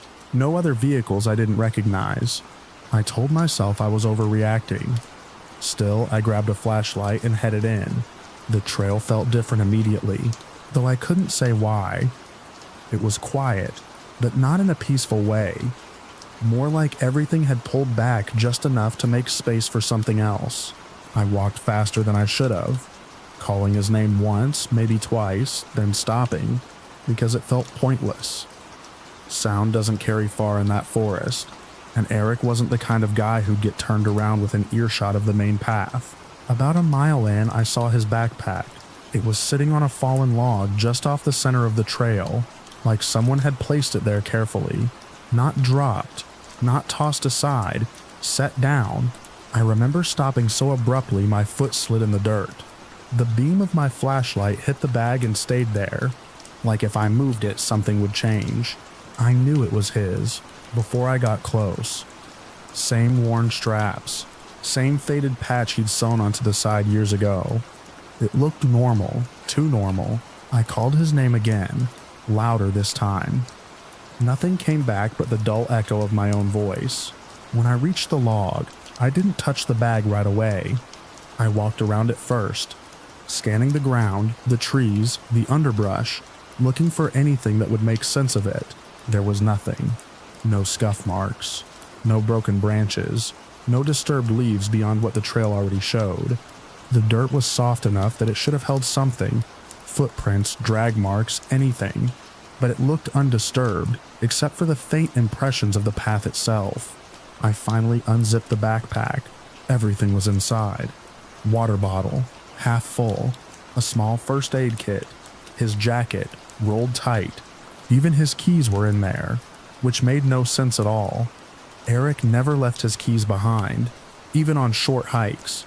I remember thinking, this is wrong in a very specific way. I stayed there until it got too dark to ignore. I didn't wander off the trail. I didn't search deeper. Something about the way the bag was sitting there made it feel like leaving that exact spot would make things worse. I went back to the truck and called it in. The search started early the next morning. Volunteers, local teams, eventually more organized crews. They combed the area in widening circles, starting from where I'd found the bag. I stayed close at first, answering questions, repeating the same details over and over. When was the last time I saw him? What was he wearing? Did he seem off in any way? No. He seemed like himself. That was the problem. They focused on the ground around the log for a long time. I watched them study it, kneel down, point at patches of dirt, compare impressions. They expected to find a direction, some sign of where he'd gone after setting the bag down. There wasn't one. Not a single clear track leading away from that spot. One of the searchers explained it to me later, carefully, like he didn't want to sound ridiculous. He said the trail held footprints fine. They could see where other hikers had passed earlier. Faint, but there. Even their own tracks were easy to follow, but around the log, it just stopped. Eric's approach to the log was visible. The direction he came from, the spacing of his steps, even the slight shift where he'd stepped around a root. It all led right up to where the backpack sat, and then nothing. No continuation. No side path. No indication he'd stepped off the trail at all. It didn't make sense in a way that was hard to explain to people who hadn't seen it. They expanded the search anyway, Dogs, drones, grid patterns through the forest. They checked nearby slopes, ravines, even the creek that ran about half a mile off the main path.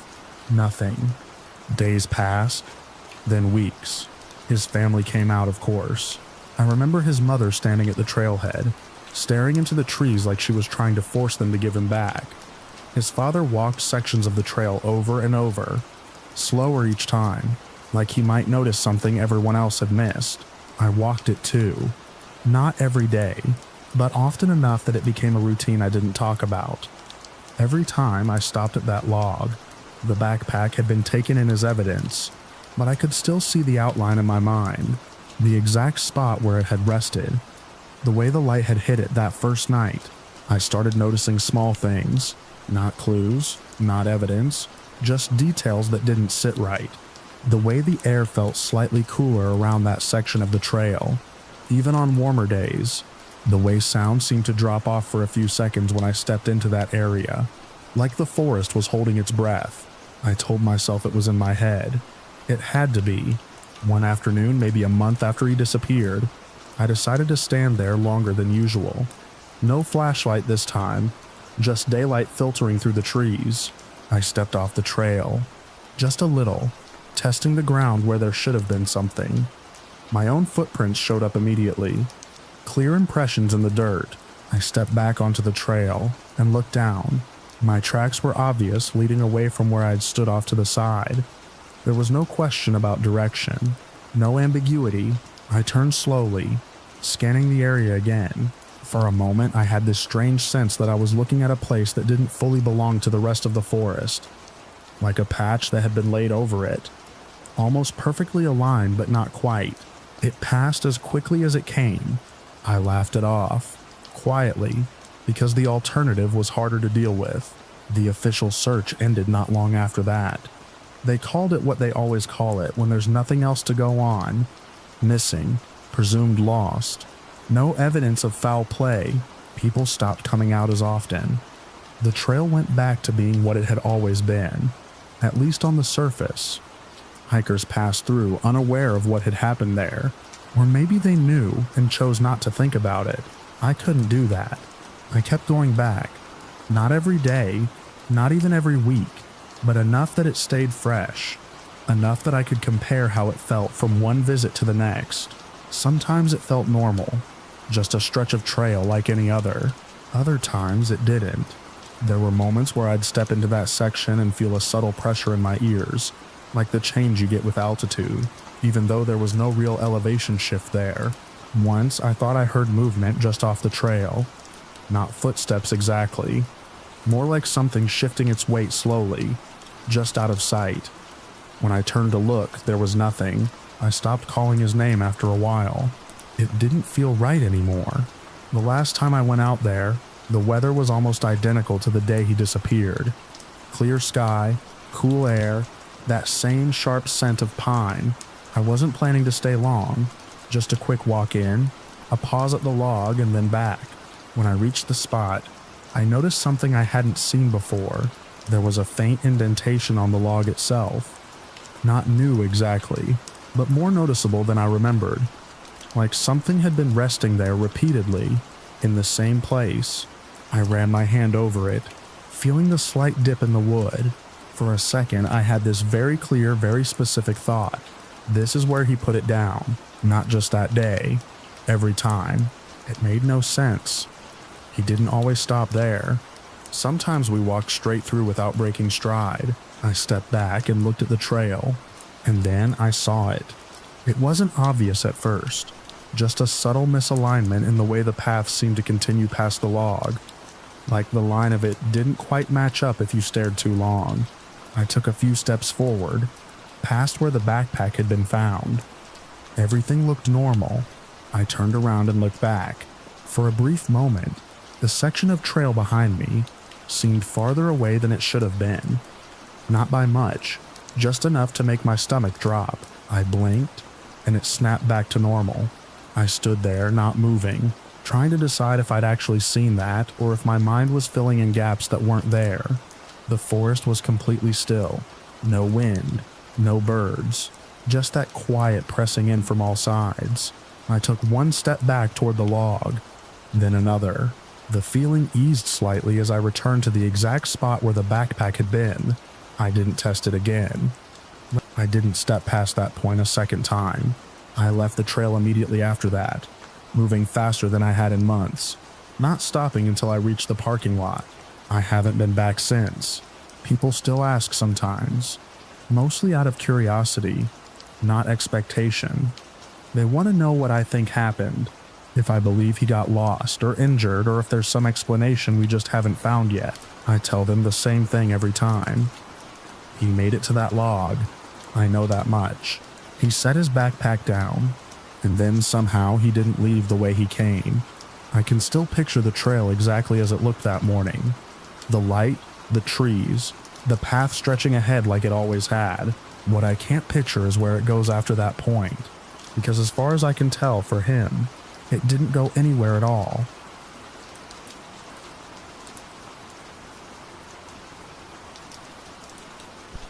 I remember the exact angle of the sunlight when they vanished, the way it cut through the trees and turned the dust in the air into something almost visible, like threads drifting between branches.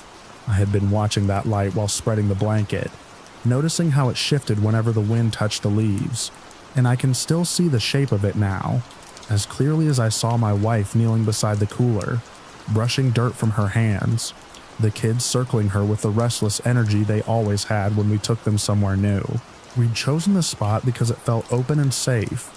The picnic area sat along a bend in the mountain road, bordered by low wooden rails and a wide clearing that sloped gently toward a line of pines. Beyond the trees, the ground dropped away into thicker forest, but from where we were, everything felt contained, like a place meant for families. There were other cars in the lot when we arrived, a couple of hikers, a group setting up farther down, the ordinary signs that told you nothing unusual could happen here. The kids ran immediately, chasing each other in wide looping paths that never strayed far from the blanket. My wife watched them with that steady, half-smiling focus she always had, the kind that made me feel like nothing could slip past her. She had a way of keeping track of both of them at once, without seeming to try. I remember thinking I should grab the extra drinks from the car before we sat down. It was a small thing, the kind of decision you don't even register as important. I told her I'd be right back, gestured toward the parking area just up the gravel path. She nodded, already reaching to pull the sandwiches from the bag. The path wasn't long. I could still hear the kids laughing as I walked away, their voices rising and falling in the open air. I remember that clearly because I paused halfway, listening to them, thinking how good it felt to be out there together. At the car, I fumbled with the trunk longer than I should have. The latch stuck for a second and I had to press it twice. I grabbed the drinks, shifted them under my arm, and closed the trunk with my hip. It couldn't have been more than a minute or two. On the way back, the sound was gone. It wasn't sudden silence. Not exactly. There were still birds, wind, the distant hum of a car passing somewhere down the road, but the voices that had filled the clearing were just not there. I remember noticing it without reacting at first, the way you notice when music stops in the background. It didn't register as wrong until I stepped past the last tree and saw the blanket. It was exactly as I'd left it. The cooler was open, one sandwich half unwrapped. My wife's jacket lay folded near the edge. One of the kids' shoes sat tipped on its side, like it had been kicked off mid-step, but there was no one there. I set the drinks down without thinking and called out, expecting an answer from behind a tree or from the slope beyond the clearing. The names came out louder than I intended, sharp in the open space. I waited, listening for movement, for laughter, for anything that would turn it into a game. Nothing answered.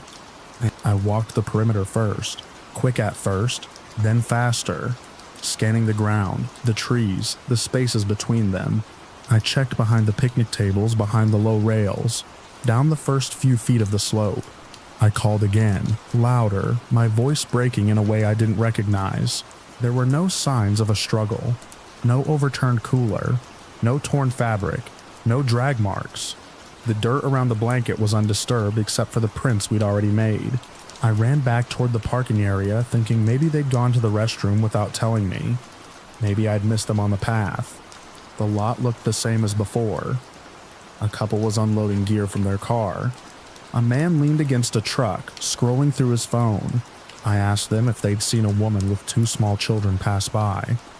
They looked at me with that polite confusion people have when they don't understand the urgency yet. One of them said no. The others shook their heads. I ran back. By then, the fear had settled in fully, heavy and immediate. I moved past the clearing and into the trees, pushing through branches, calling until my throat hurt. The ground dipped sharply beyond the first line of pines, the undergrowth thickening, the light thinning into scattered patches. I expected to find them just out of sight, maybe chasing something, maybe hiding, maybe confused. I expected to hear a cry or see movement. There was nothing. I don't remember how long I searched before someone else noticed. Time broke apart into fragments, each one filled with the same motion, the same calling, the same growing certainty that something had gone wrong in a way I couldn't fix. Eventually, other people joined in. The hikers from farther down, the couple from the lot, a ranger who had been driving past and stopped when he saw the commotion. The questions came, fast and overlapping. When had I last seen them? How long had I been gone? Which direction they might have gone? I answered as best I could, but the answers felt unreal even as I said them. A minute, maybe 2. They were right there. By the time the official search began, the clearing had changed. Vehicles lined the road. People moved in coordinated lines through the trees. Voices called out in patterns instead of panic. Dogs were brought in, their handlers guiding them carefully around the blanket, letting them pick up scent. I watched one of the dogs circle the spot where my wife had been kneeling. It lowered its head, moved in a tight loop, then another. Its handler encouraged it gently, guiding it outward. The dog stopped. It stood still for a moment, then turned in a slow, uncertain circle, as if the trail had simply ended beneath its feet. The handler tried again, repositioning, giving commands, but the dog's movements grew hesitant, confused. I saw the same thing happen with another dog later, and another. They expanded the search outward in widening rings, covering the clearing, the slope, the deeper forest beyond. Helicopters passed overhead, their sound echoing off the mountains. Volunteers arrived in groups, combing through brush and along the trails. I stayed near the edge of the clearing, answering questions when they came, repeating the same sequence over and over. Each time I said it, it sounded less possible. A minute, maybe 2. They were right there. Night came and the search didn't stop. Lights moved through the trees, beams cutting through darkness, voices lower but constant. I remember standing there, unable to leave, unable to sit, watching the place where the blanket had been until someone finally moved it aside. They found nothing that night, or the next day, or the day after that. The search grew larger before it began to shrink. Hundreds of people moved through that area in the first days, covering ground I hadn't even seen. They brought in more dogs, more equipment, more people who knew how to read the land. There were no tracks leading away from the clearing that didn't already belong to us, or the search teams. No signs of someone approaching or leaving. No dropped items, no torn fabric, nothing that suggested direction. It was as if they had stepped out of the space entirely. Law enforcement asked questions I couldn't answer. They reconstructed timelines, measured distances, tested possibilities. Could they have wandered off without me noticing? Could someone have taken them? Could they have hidden? Each explanation broke against the same facts. The time was too short, the space too open, the absence too complete. Days turned into weeks. The search scaled back, then ended. The clearing returned to what it had been before, or as close as it could. The blanket was gone. The people were gone. The place looked ordinary again. I kept going back. At first, I told myself it was to help, in case something had been missed. Later, I stopped explaining it. I would stand near where we had sat, looking at the same line of trees, the same slope beyond, trying to see what I hadn't seen. I tried to reconstruct it, step by step, where the kids had been running, where my wife had been kneeling. the direction they might have moved if they'd all gone together. There was no version that made sense.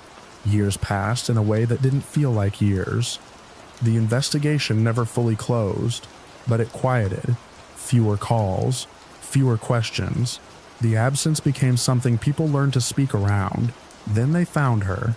It was in a remote area miles from the picnic site, deeper into the mountains than I had ever gone. A hiker came across something partially exposed near a dry wash, something that didn't belong. They called me before they confirmed it, but I knew. There are things you recognize before anyone says them out loud. The location didn't fit any path we had considered. It wasn't along a trail, wasn't near a road, wasn't in a place someone would easily wander into with two small children. It was the kind of place you reached only if you were going there on purpose, or if you were carried. They told me what they could and what they couldn't. Time had taken most of the details. There were no clear signs of how she had died. No indication of what had happened in the hours or days after she disappeared. There was nothing of the children. The search resumed, focused on the surrounding area where she had been found.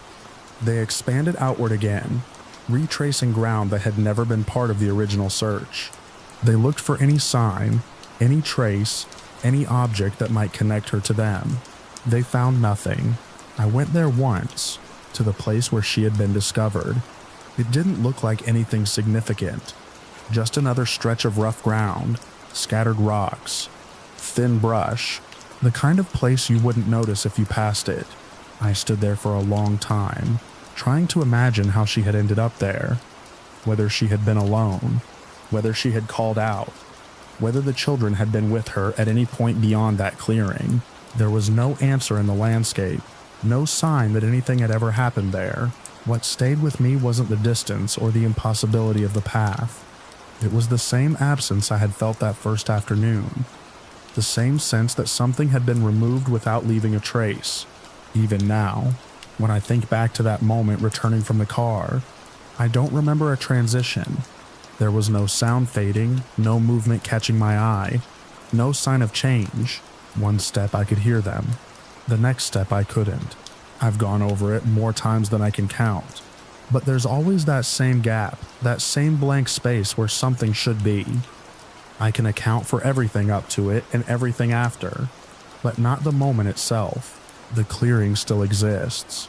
People still stop there, still spread blankets, still let their kids run in the open space under the trees.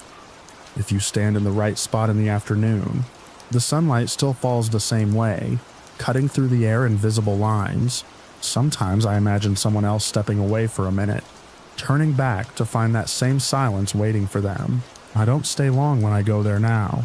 I stand at the edge, look at the place where it happened, and then I leave before the light starts to shift, because I know exactly how little time it takes for everything to be there. 1 second and gone the next.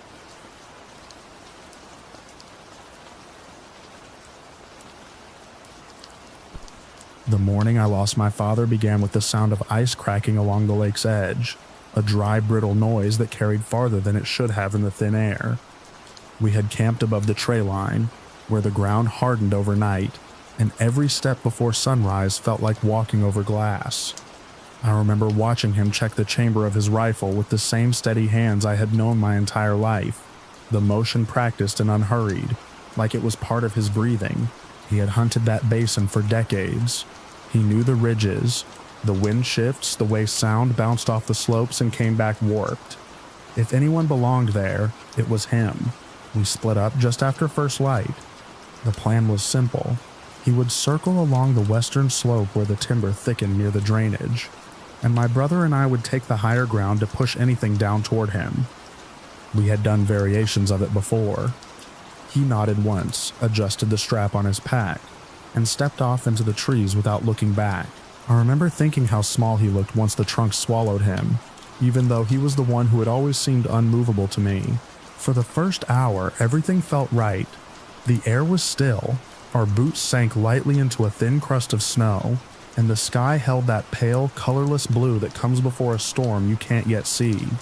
My brother kept a steady pace ahead of me, and we moved in a wide arc, careful not to rush the terrain. Then the wind shifted. It came down the slope in a single long push, carrying a dry hiss with it, like sand dragged across stone. I stopped and looked back toward the lake. The horizon had thickened into a gray wall, low and fast moving. We hadn't expected weather until late afternoon. I raised my hand, and my brother paused. We both knew what it meant without speaking. We needed to tighten the loop and get back toward the meeting point sooner than planned. We moved faster after that, cutting across the slope instead of following the contour.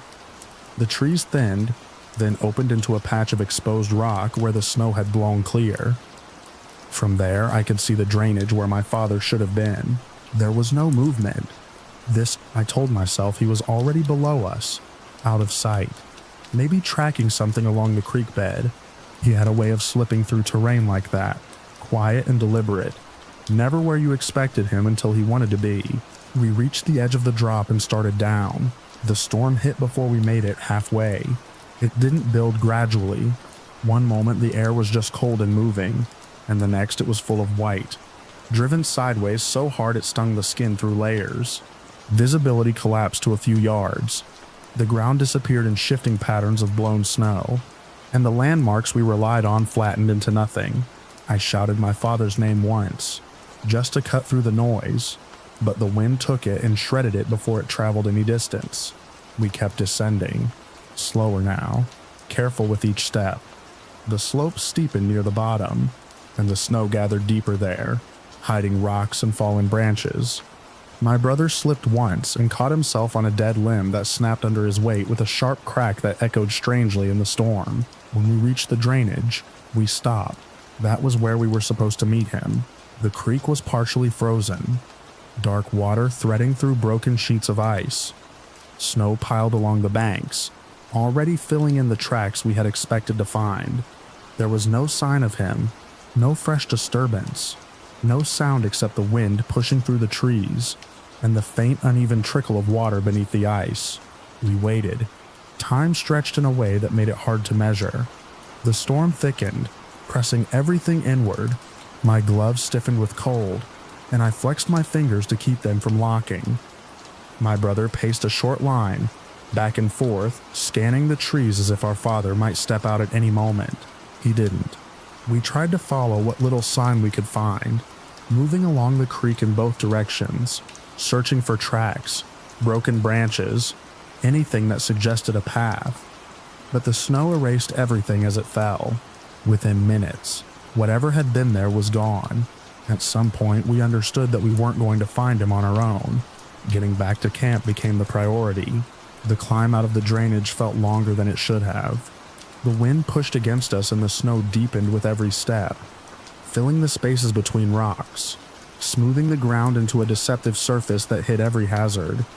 I focused on my brother's back, on the rhythm of his movement, on the simple act of putting one foot in front of the other. By the time we reached camp, the storm had swallowed the lake entirely. We sheltered in the tent, listening to the fabric snap and strain. Neither of us said much. There wasn't anything to say that wouldn't make it real too soon. When the storm didn't break by afternoon, we made the call. The radio barely held a signal, but it was enough. We relayed what we could: location, time, last point of contact. The response came back fragmented but clear enough. They would send a team when conditions allowed. That night stretched longer than any I can remember. The storm intensified after dark, the wind rising to a steady howl that pressed against the tent like a living thing. Snow accumulated so fast we had to take turns clearing it from the sides to keep the structure from collapsing. Every time I stepped outside, the world was reduced to a swirling white void, the beam of my headlamp reflecting back at me in 1,000 tiny flashes. I kept expecting to see him walking out of that, steady as always, annoyed more than anything, as if the storm were just an inconvenience he had decided to ignore. He never came. The search began the next day. Once the wind eased enough for people to move safely, sheriff's deputies, volunteers, men who knew the mountains as well as anyone could, they spread out across the basin, working methodically, grid by grid, calling his name, probing the snow where it drifted deepest. I joined them. We covered the drainage first, then the slopes above and below. We checked the timber, the ridge lines, the areas where a misstep could lead to a fall. They brought in dogs when conditions allowed. Though the storm had already erased most of what scent might have remained, days passed.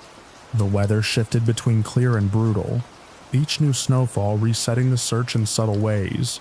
We expanded the area, moving beyond where we believed he could have reasonably traveled. Just in case, there were no signs, no tracks, no disturbed snow, no broken branches that didn't match the natural pattern of wind and weight. It was as if he had stepped out of the world between one moment and the next.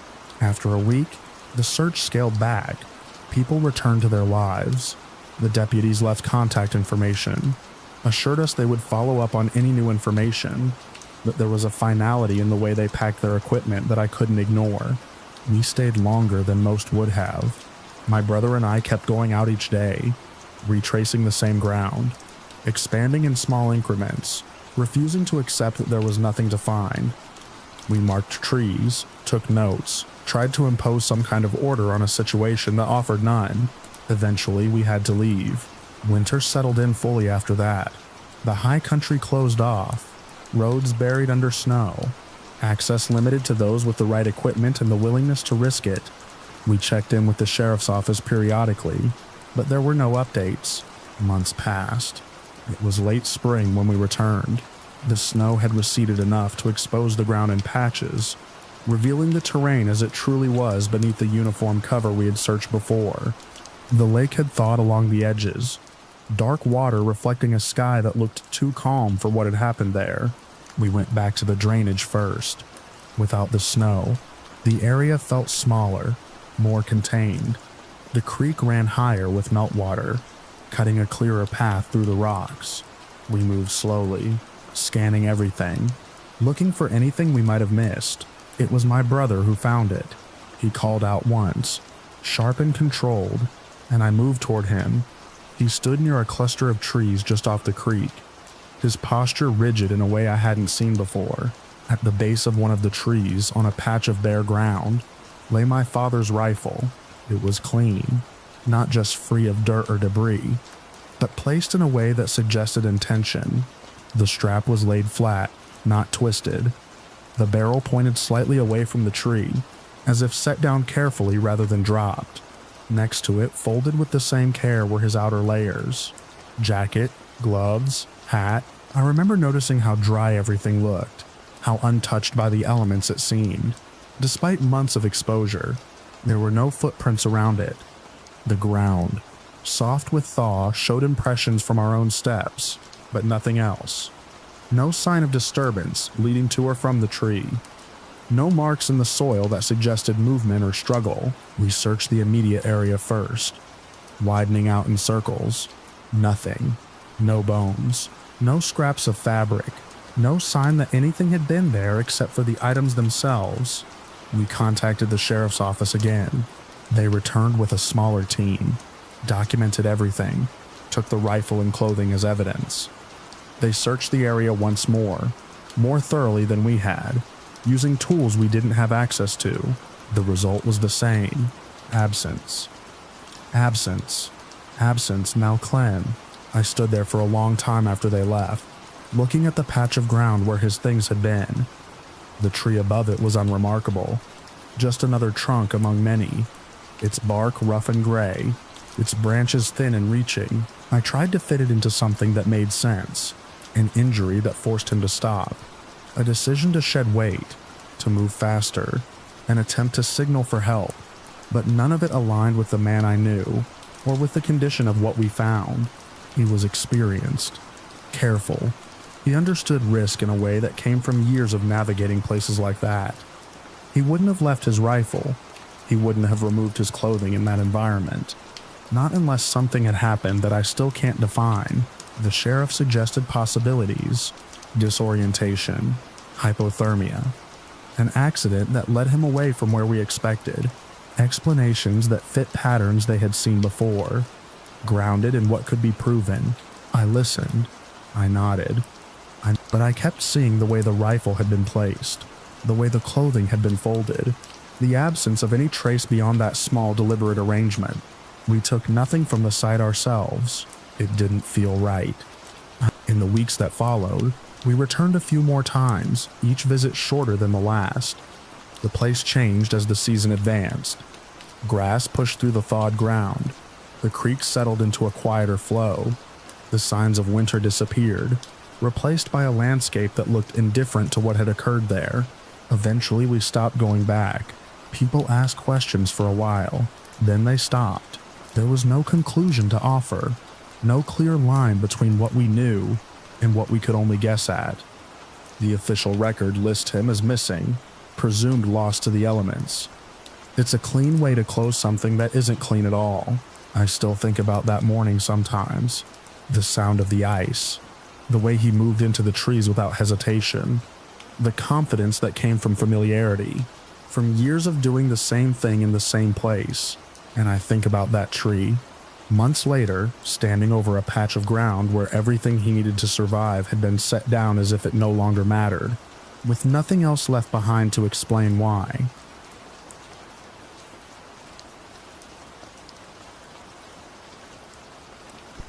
I noticed the wind first, not because it was strong, but because it shifted without warning, sliding across the ridge like something testing the edges of the day. I had planned to meet Daniel at the trailhead by late afternoon. He liked to text when he reached the summit, a habit I used to tease him about, proof of life he'd call it, half joking. When my phone stayed silent past the time he should have already been heading down, I told myself it was nothing. Reception was unreliable up there. He probably lingered, taking notes, or got distracted by the view. Daniel was a mathematics professor, but the mountains were his real language. He carried a small guidebook on every hike, the margins dense with his handwriting, angles of slopes, estimates of elevation gain, little calculations I never fully understood. He liked to reduce landscapes to patterns. He trusted patterns.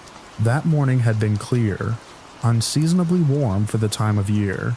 I remember standing in the kitchen doorway as he checked the weather one last time, sunlight catching the edge of his glasses. He packed light. Too light, I'd said. He waved it off. It's a day hike, he told me in that calm, certain way of his. Back before dark. By the time I drove up the access road, the sky had begun to dull, a thin gray wash creeping over the blue. His car was still there, parked neatly between two trucks, dusted with old snow.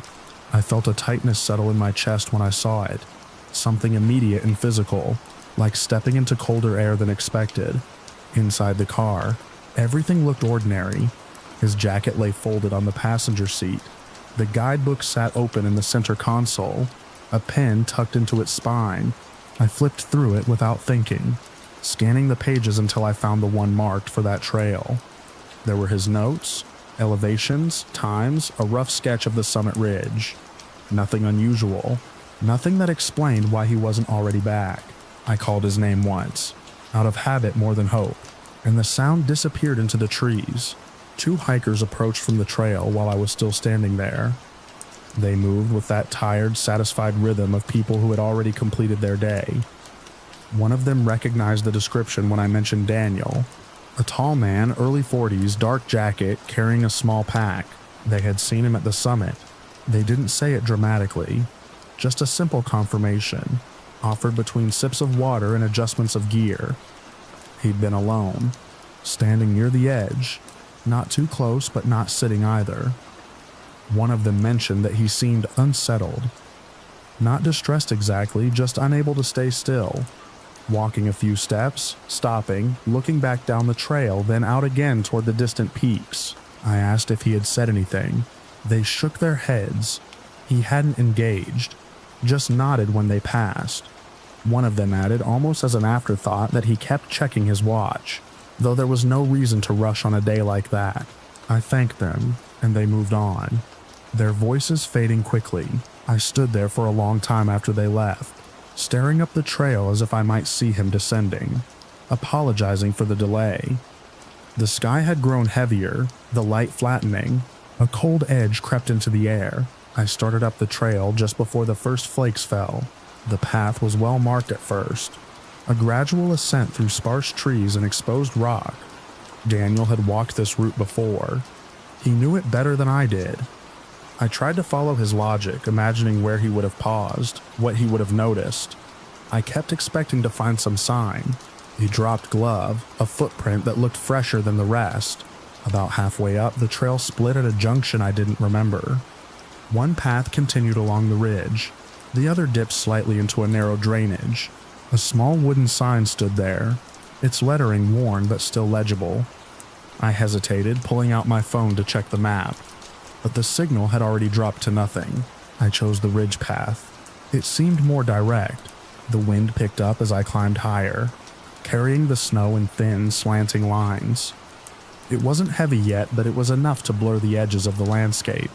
The mountains across the valley began to fade, their outlines dissolving into the gray. I reached the summit later than I expected. It was smaller than I remembered, a flattened area of rock with a sharp drop on one side. The view, even through the shifting weather, was wide and empty. I scanned the area quickly, then more slowly, looking for any sign of him. There was nothing. No footprints distinct enough to follow, no dropped items, just the wind moving across the stone, and the quiet that comes when the world feels briefly suspended. I tried to picture what the hikers had described. Daniel pacing, checking his watch, looking back down the trail. It didn't fit. He was patient to a fault. He didn't rush. He didn't pace. A thought pressed in, unwelcome but persistent. Maybe he had taken the other path at the junction, the one leading into the drainage. I left the summit quickly, the snow now falling more steadily. The trail back down seemed less certain than it had on the way up, the markers harder to distinguish. By the time I reached the junction again, the ground was already losing its detail under a thin white layer. I stood there, trying to decide. The drainage path sloped downward between two ridges, narrower and less exposed. It looked darker, the light failing more quickly between the walls of rock. I imagined Daniel choosing it, maybe to explore, maybe to test a shorter route, maybe because something about it had caught his attention in the guidebook. I took it. The change was immediate. The wind dropped off, but the air felt colder, heavier. The path was less defined, more a suggestion than a trail, winding between rocks and sparse patches of brush. Snow collected in uneven drifts, obscuring the ground. I moved carefully, calling his name at intervals, though the sound seemed to absorb into the space around me. It was one of those calls that led me to the first page. It lay partially buried near a cluster of rocks, the corner fluttering slightly in the faint air movement. I almost stepped past it before something about the shape caught my eye. I crouched down and brushed away the snow. It was from his guidebook. The page was torn cleanly along the spine, the edge straight and deliberate, not ripped in a panic. His handwriting covered most of it. Numbers, arrows, a small diagram of the drainage area. There were notes I recognized, ones he had shown me before, explaining how water carved the terrain over time. But there was something else too, a series of short lines at the bottom, written more hastily, not calculations, not diagrams, just repeated marks, like he had started to write something and stopped, over and over. I looked around, suddenly aware of how quiet it had become. The snowfall thickened, softening every edge, muting every sound. The drainage seemed to stretch longer than it should have, the path ahead narrowing into a pale corridor. I found more pages as I continued, each one spaced irregularly, as if dropped or placed at intervals. Some were folded, others flattened under the accumulating snow. All of them came from the same section of the book, the one detailing this exact area. I began to understand what I was seeing, and the understanding made something in my chest tighten further. Daniel had not simply lost the pages, he had removed them. Each page marked a point along the drainage, a breadcrumb trail of his own making. But it wasn't leading back, it was leading deeper in. I followed them, though every instinct told me to turn around. The light was fading fast now, the sky fully overcast, the snow falling in dense, steady sheets. My footprints disappeared almost as soon as I made them. The world contracted to a narrow circle of visibility, everything beyond it reduced to shifting white. I found the last page near a bend where the drainage curved sharply between two rock faces. It was pressed flat against the ground, held in place by a small stone. The handwriting on it was different from the others, larger, more uneven. A single line ran across the page, underlined twice. I stared at it for a long time, trying to make sense of the words. They weren't a calculation. They weren't a note about the terrain. They were a question. I won't write it here. Even now, it feels wrong to put it into words, as if doing so would fix it into something more real than it already is. I stood there, the snow collecting on my shoulders, my gloves damp and cold. The drainage ahead narrowed further, the rock walls closing in, the path beyond barely visible. I considered going on, just a little farther, just to see, but something about the way the pages had been placed, how deliberate it all was, how measured, made me stop. Daniel hadn't left them to guide someone else. He had left them as markers for himself, points of reference in a space that had for some reason stopped behaving the way he expected. He had been tracking something, or trying to. I turned back. The walk out was slower, harder. The snow had already covered most of the pages I had passed, erasing the path I had followed in. I had to rely on memory, on the faint shapes of rocks and the slope of the ground. More than once I had the uneasy sense that the drainage had shifted, that the turns were not where they had been before. By the time I reached the junction again, darkness had begun to settle in. Mountain rescue teams arrived that night, moving with efficiency and calm. I found both reassuring and distant. I showed them the pages I had gathered, explained where I had found them, what the hikers had told me. They listened, nodded, asked precise questions. They searched the drainage the next morning, and the next day, and the next. They found more pages, but they did not find Daniel. The official explanation settled on a wrong turn at the junction, compounded by the sudden weather shift. He had ventured into the drainage without proper gear, become disoriented as the storm intensified, and something had happened. Exposure, a fall, a misstep on unstable ground. It was a reasonable conclusion. It fit the facts we had, but it didn't explain the pages, or the way they had been placed, or the question written on the last one. His guidebook remained in his car, minus the missing section. I kept the recovered pages in a folder at home, though I rarely look at them now. When I do, I find myself tracing the lines of his handwriting, trying to reconstruct his thoughts, to follow the logic that had guided him that day. I used to believe that if I understood his reasoning, I might understand what happened. I'm not so sure anymore. Sometimes when the weather shifts suddenly, when the wind changes direction without warning, I think about the summit and the way the hikers described him. Restless, checking his watch, looking back down the trail, as if he had already realized something was wrong, as if the pattern he trusted had broken in a way he couldn't account for. And in those moments, I picture the drainage narrowing, the pages leading deeper, each one marking a point where the world stopped aligning with expectation. I imagine him standing at that last bend, the question written in his own hand, looking ahead into something that refused to resolve. And I wonder if he kept going, not because he was lost, but because he needed to know what came next.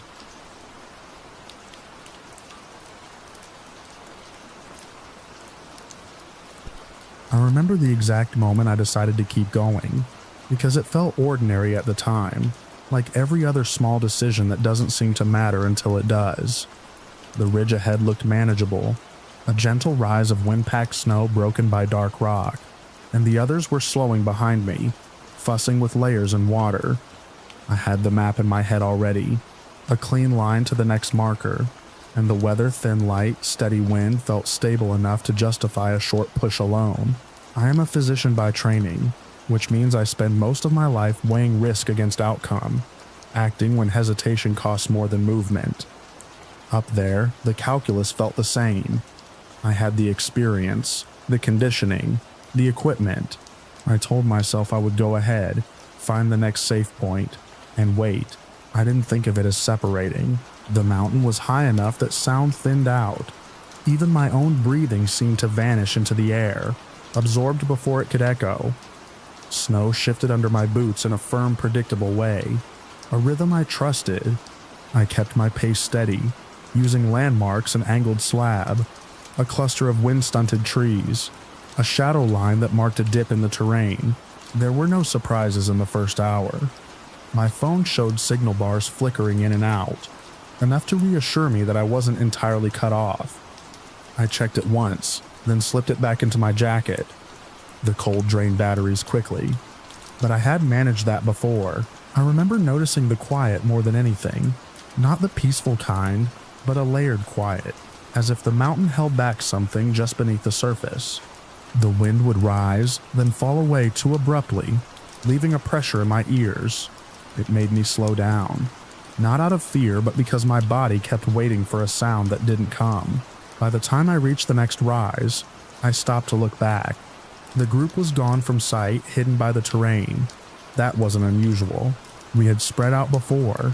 I checked my watch, marked the time, and decided to wait. Minutes passed without any movement behind me. I took out my phone again. The screen lit easily, battery still strong. I opened the messaging thread we'd been using for the trip and typed a quick update. Something simple about my position. The message hung for a moment, then failed to send. I watched the signal indicator flicker, drop, return. I tried again. Same result. That was the first time I felt a shift, a small correction in the mental model I had of the situation. Nothing dramatic, just a recalibration. I was alone, with intermittent communication, on a route that narrowed ahead into a known hazard zone, where ice falls had been reported earlier in the season. The logical response would have been to wait longer, or retrace my steps until I regained visual contact. Instead, I moved forward. I justified it with efficiency. The next safe plateau wasn't far. I could reach it quickly, establish a better vantage point, maybe regain signal. Standing still in the cold wasn't ideal. Movement kept circulation up, reduced risk. All of that was true. It was also incomplete. The terrain changed subtly as I advanced. The snow hardened, crusted over with a brittle layer that cracked underfoot. The slope steepened in a way that required more deliberate placement. Each step angled slightly to maintain grip. I adjusted my gait automatically, the way I had done countless times before. Then I noticed the first anomaly. My right boot felt looser than it should have.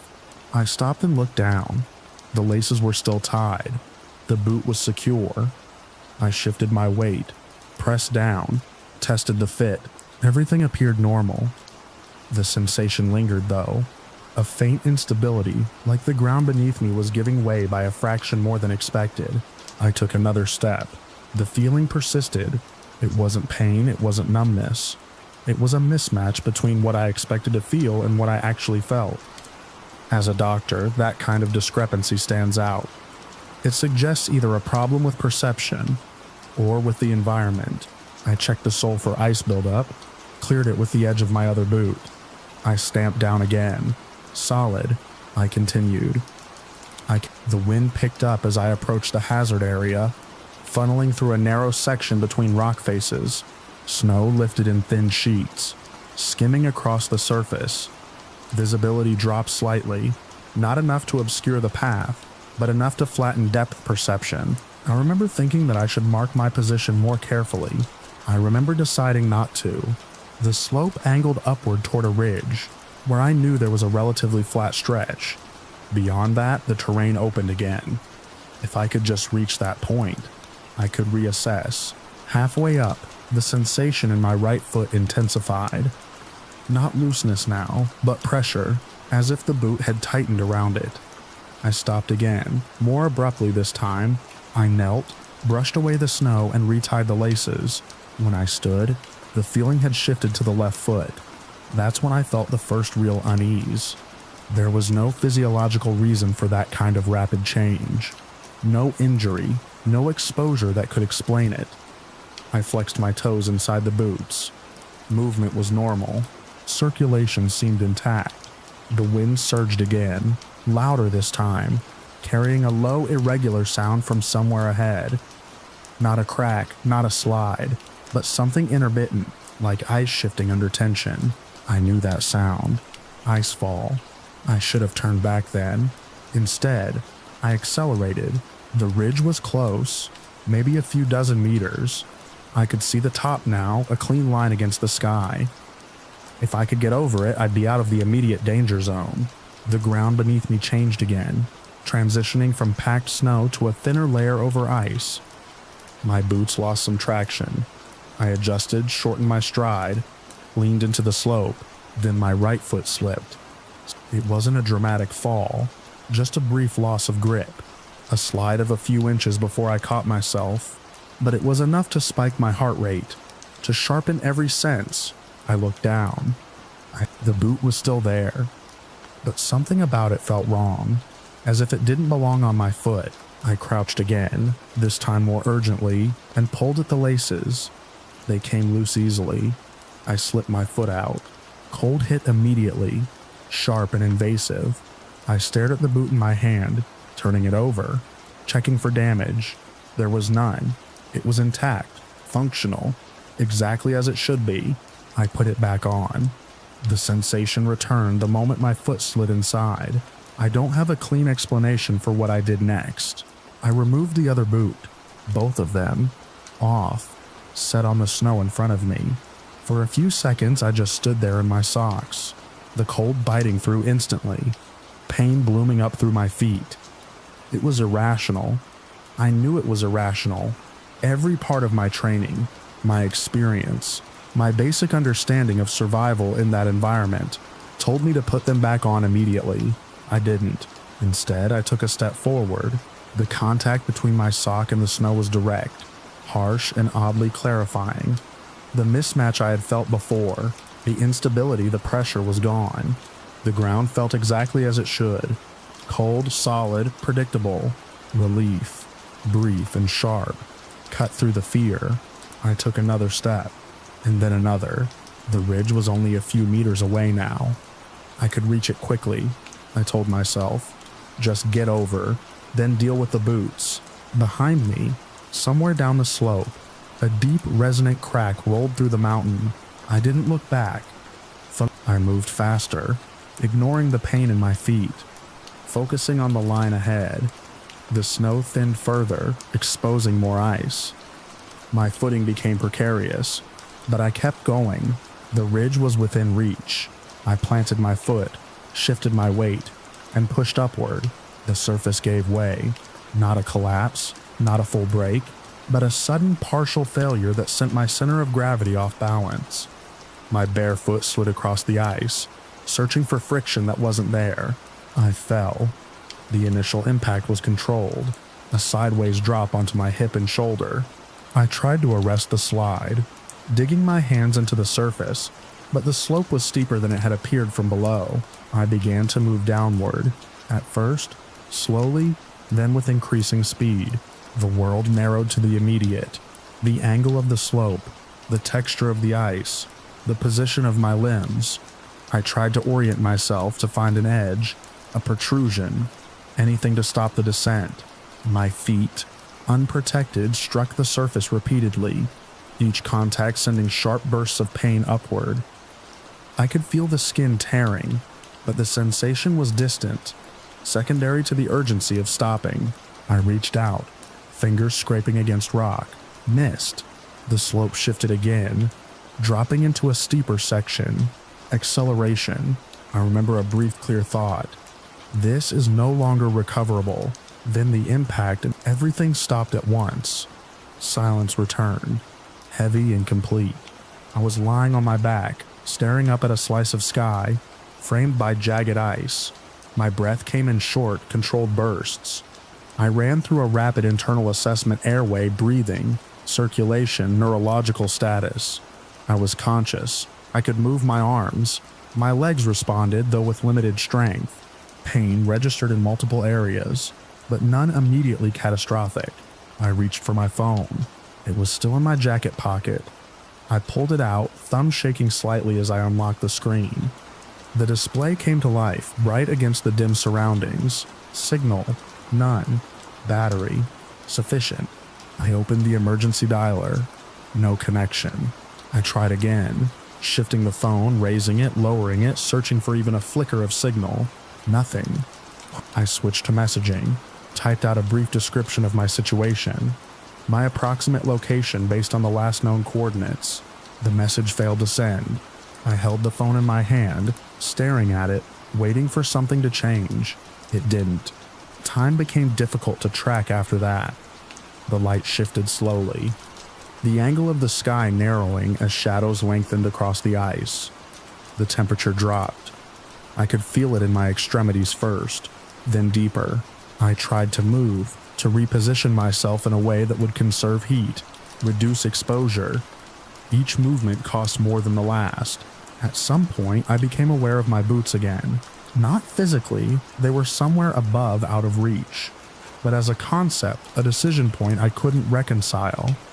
The clarity I had felt when I removed them seemed distant now, almost implausible. I went over the sequence repeatedly, searching for a rationale that fit. There wasn't one. The phone remained in my hand, its screen dimming, then going dark. I woke it again, more out of habit than expectation. Still no signal. I considered recording a message, something that could be found later, but the words didn't form in a way that felt useful. The mountain remained quiet. No voices, no movement, no indication that anyone knew exactly where I was. As the light faded further, the cold intensified, wrapping around me in a way that dulled the sharper edges of pain. Sensation withdrew gradually, starting at the extremities. My last clear observation was of the sky, a narrow band of pale gray shifting toward darker tones, framed by the ice walls that had caught me. Everything else receded. When they found me days later, I was miles from where I had separated from the group, in a section of the mountain known for unstable ice. My gear was with me. The phone still functioned when they powered it on. The messages were there, unsent. The boots were not on my feet. They were recovered higher up the slope, placed side by side on the snow, as if I had set them down deliberately before continuing. There is no record of a successful call, no indication that the phone ever connected after I lost signal. The conditions explain some of that, but not all of it. What remains is the sequence of choices, each one small, each one defensible in isolation, leading to an outcome that doesn't fully account for itself. I can reconstruct the events. I can justify parts of them. I can identify the moment where turning back would have changed everything. I cannot explain why I took off my boots and kept walking into the cold with full awareness of what that meant, or why, even now, that brief sense of clarity still feels more real than the logic that tells me it shouldn't have been. The last thing I remember clearly is the feeling of the snow under my bare feet, precise and certain, as if the mountain itself had simplified something I had made too complex, just before everything slipped away into the quiet.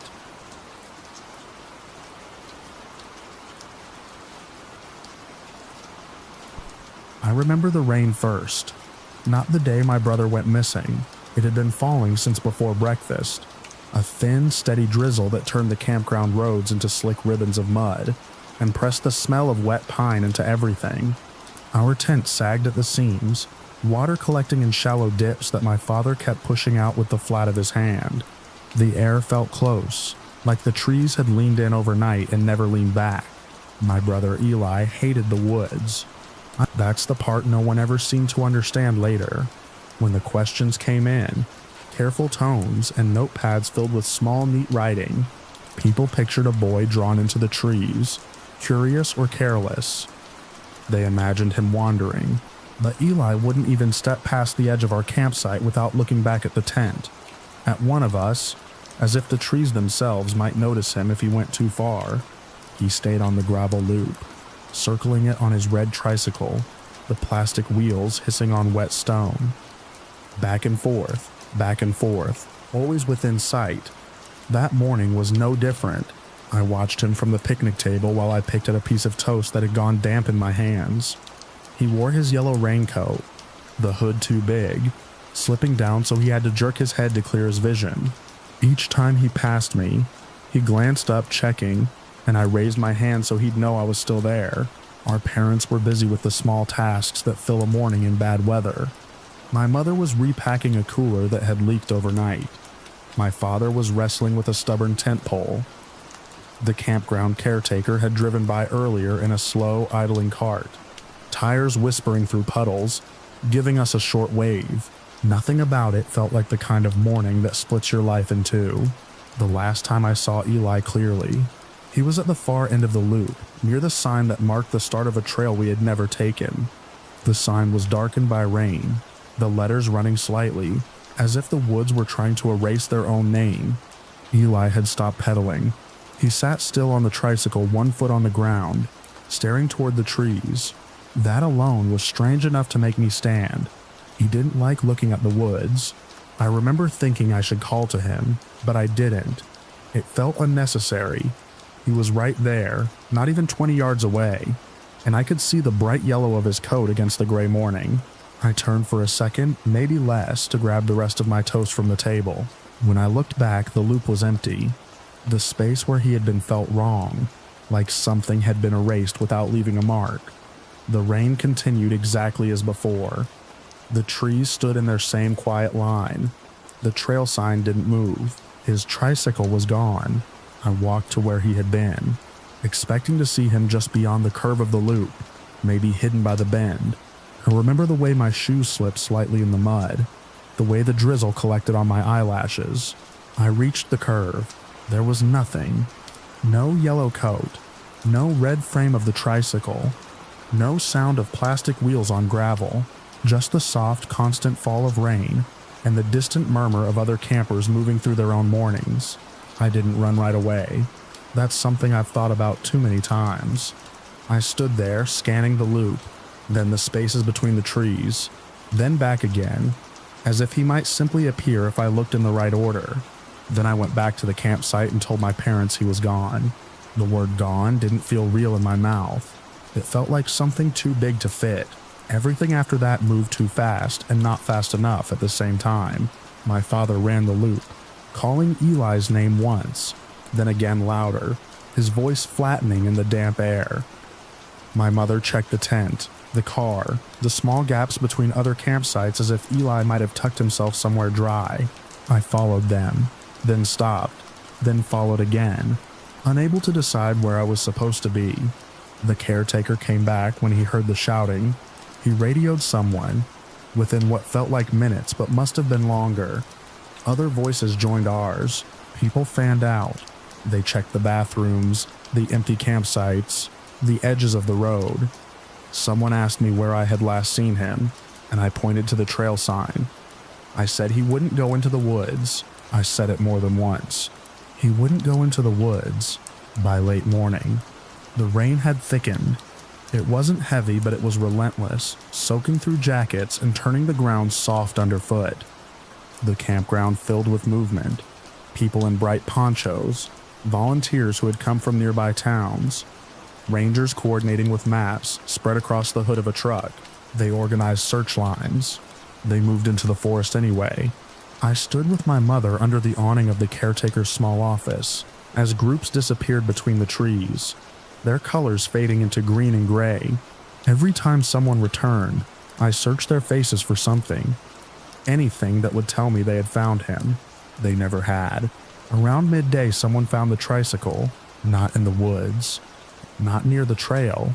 They found it at the dump site. I didn't even know the campground had a dump site.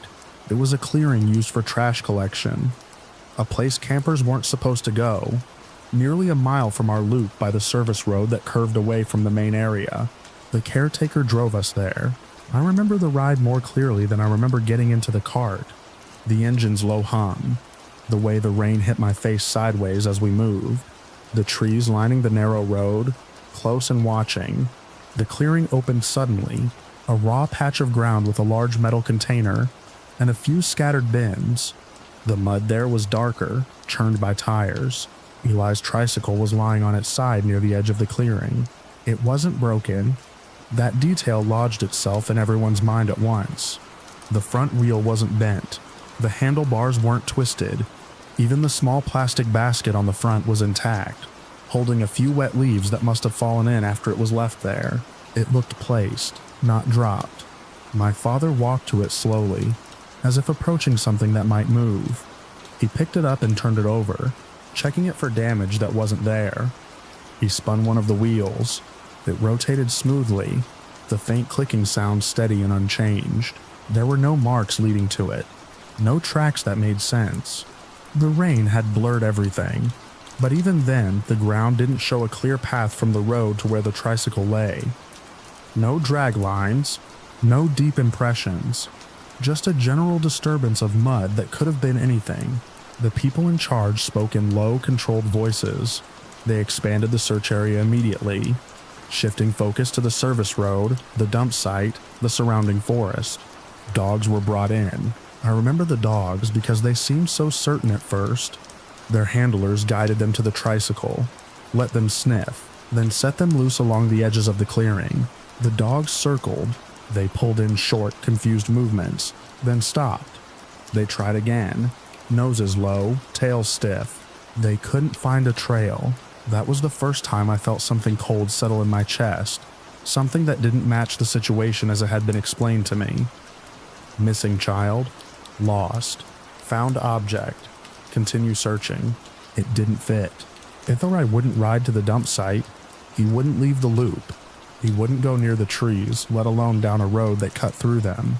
And if someone had taken him, if he had been carried or led or anything else, there should have been something left behind. There was nothing. The search grew. By the afternoon, there were more people than I could count. Lines of volunteers stretched into the forest in multiple directions. They called his name at intervals, the sound overlapping, echoing strangely in the damp air. I walked part of the edge of the woods with my father, before someone told us to stay back. The ground there was soft, layered with wet needles and leaves.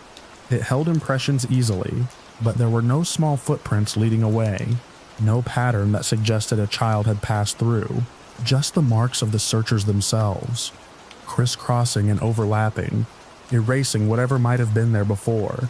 At one point, I stood near the trail sign again. The rain had eased slightly, thinning into a mist that clung to the trunks of the trees. The sign looked darker now, the letters almost fully run together. I stepped closer than I had that morning. The forest beyond it seemed deeper than it should have been. The spacing of the trees uneven, shadows collecting in places that didn't match the light. I tried to imagine Eli there. I couldn't. He would have cried. He would have called for us. He would have turned back before taking more than a few steps.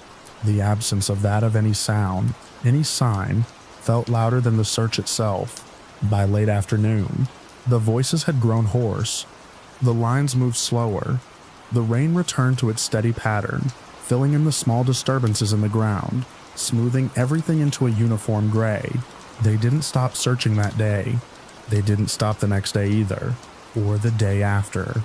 Thousands of people came through over time, organized teams, volunteers who took time off work, people who didn't know us at all but felt pulled to help.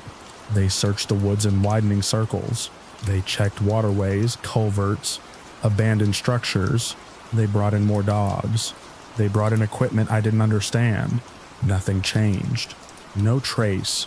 No piece of clothing. No sound. Only the tricycle cleaned and returned to us, sitting unused in the back of our garage for years afterward. People tried to explain it. They talked about the rain washing away evidence. They talked about the possibility of someone driving through the service road at the right moment. They talked about how quickly a situation can escalate when a child is involved. All of those things made sense on their own. None of them made sense together. Because of the distance, because of the condition of the tricycle, because of the absence of anything that connected one place to the other, and because of who Eli was, he was afraid of the woods. That never changed. Even in the way people told the story later, they would pause, reconsider, and then say it anyway, as if the detail refused to be smoothed out. Afraid of the woods. I still think about the moment I saw him at the trail sign, the way he had stopped, the way he had been looking. There's a part of my memory that feels unstable there, like a reflection disturbed by water. I remember the yellow of his coat, the angle of the tricycle, the dark line of the trees, and I remember, or think I remember, that he wasn't looking into the forest.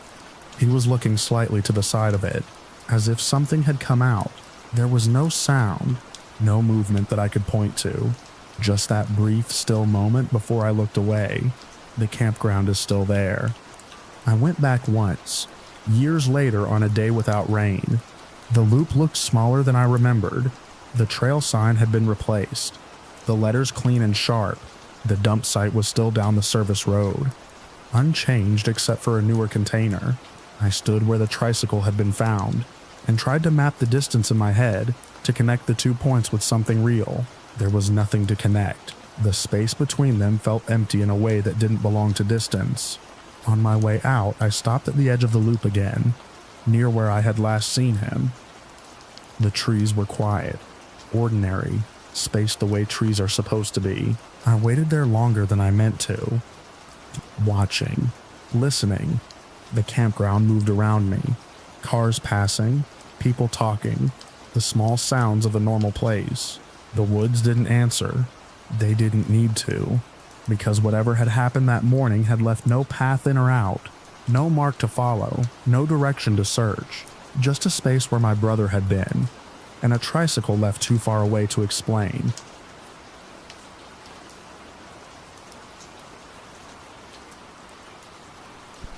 The afternoon felt too still for a place that close to houses. From where I stood, I could see the edge of the lake through the trees, a dull sheet of gray reflecting a sky that hadn't decided what it wanted to do. The wind had died sometime before noon, and with it went the small, constant noises that usually settle my nerves in the woods. No insects, no distant traffic, no water lapping at the shore. Just a flat quiet that pressed in on my ears. We had positioned ourselves in a loose arc along the ridge, close enough to keep each other in sight lines if we leaned just right, and easily within radio range. It wasn't a deep wilderness hunt. This was a familiar patch of land bordered by a residential stretch on one side and the lake on the other. We had hunted here for years without incident. My Uncle Thomas insisted on taking the leftmost position near a cluster of birch trees that sloped down toward the water. He was the oldest among us, a veteran who carried himself with the slow certainty of someone who had spent a lifetime paying attention. His body didn't move the way it used to. His knees were bad, and his left hand had a permanent stiffness from an injury he never fully explained. But his mind was sharp, and his sense for terrain and movement had always been better than any of ours. We set him up where he wouldn't have to move much. A clear line of sight, a stable patch of ground. He had his radio clipped high on his vest, volume turned up. We checked it twice. He gave a short nod, the kind that meant he didn't want fussing. I remember noticing how the forest seemed to swallow sound when we spread out. Even our footsteps faded quicker than they should have. I tested my radio once more after taking my position, just to hear something break the silence. The response came back clean from two others. From Thomas, a short click and a low confirmation. Then it went quiet again. Time moved strangely after that. The sun stayed high, but it didn't feel like it shifted. I kept scanning the tree line, the ground cover, the narrow breaks between trunks where movement usually reveals itself. Nothing did. Not a deer, not a bird, not even the flicker of something small. At one point, I turned my head toward where Thomas should have been. I couldn't see him directly from where I stood, but I could see the top of the birch cluster and the slight dip in the land where he was positioned. It was close. Close enough that if he called out, even without the radio, I would hear him. I remember thinking that the silence was the strangest part. Not threatening, not even unsettling in a clear way, just wrong.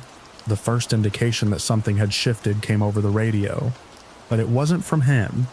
It was my cousin, further down the line, asking if anyone had seen movement near the water. His voice sounded too loud against the stillness. I replied that I hadn't. There was a pause. Then another voice checking in from the opposite side. Still nothing. We waited. A few minutes passed. Maybe more. It's hard to measure time when nothing changes. I decided to check on Thomas. It wasn't unusual. We rotated positions sometimes, made sure everyone was comfortable, especially him. I stepped carefully down the slope, keeping my eyes forward, scanning as I moved. The ground felt soft underfoot, damp in patches but not muddy. There were no fresh tracks, no disturbed leaves that didn't belong. Just the same quiet, the same still air. As I got closer to the birch cluster, I slowed. His position should have been just ahead, slightly to the right of a fallen log that had been there for as long as I could remember. I saw the log. I saw the small clearing beside it. I did not see him. At first, it didn't register as anything more than a shift in perspective. I took another step, then another, expecting him to come into view from a different angle. He didn't. His spot was empty. I stopped moving. The absence felt immediate and complete, like something that had always been there had simply never existed. "Thomas," I called out, keeping my voice steady. The sound carried a short distance and then seemed to flatten out, absorbed by the trees. No answer. I reached for my radio and called his name again, this time through the channel. The static that followed was thin and brief, then nothing. I tried again. Still nothing. I stepped into the clearing, my eyes moving quickly over the ground, the base of the trees, the small details that would tell me if he had stood up, moved, fallen, or left in any ordinary way. There was no sign of movement, no scuffed earth, no broken branches, no imprint where his boots had shifted direction. His gear was gone too. Not just him. Everything he had with him. I felt a tightening in my chest that didn't match the situation yet. My mind was still trying to fit what I was seeing into something reasonable. Maybe he had moved quietly. Maybe he had seen something and followed it. Maybe he had gone down toward the lake. I keyed the radio again, calling out to the others, telling them his position was empty. The response came back quickly this time. Questions, short and controlled. When was the last time I saw him? Had I heard anything? Was there any sign of a fall? I answered as clearly as I could. No one had heard anything. No one had seen him move. We regrouped within minutes, converging on the clearing from different angles. The forest seemed even quieter with all of us there, like it was holding something back. We spread out again, this time searching. Careful, methodical sweeps outward from the point where he had been. I checked the slope toward the lake first. The ground there was uneven, with patches of loose soil and exposed roots. If he had slipped or fallen, there would be signs. There were none. The surface was undisturbed, the leaves lying flat, the small stones in place. We checked the opposite direction toward the residential edge. That path was clearer, more worn. If he had walked that way, we would have seen it immediately. Nothing. The radio stayed active, voices low but constant now. We called his name at intervals, spacing it out so we could listen between calls. There was never an answer.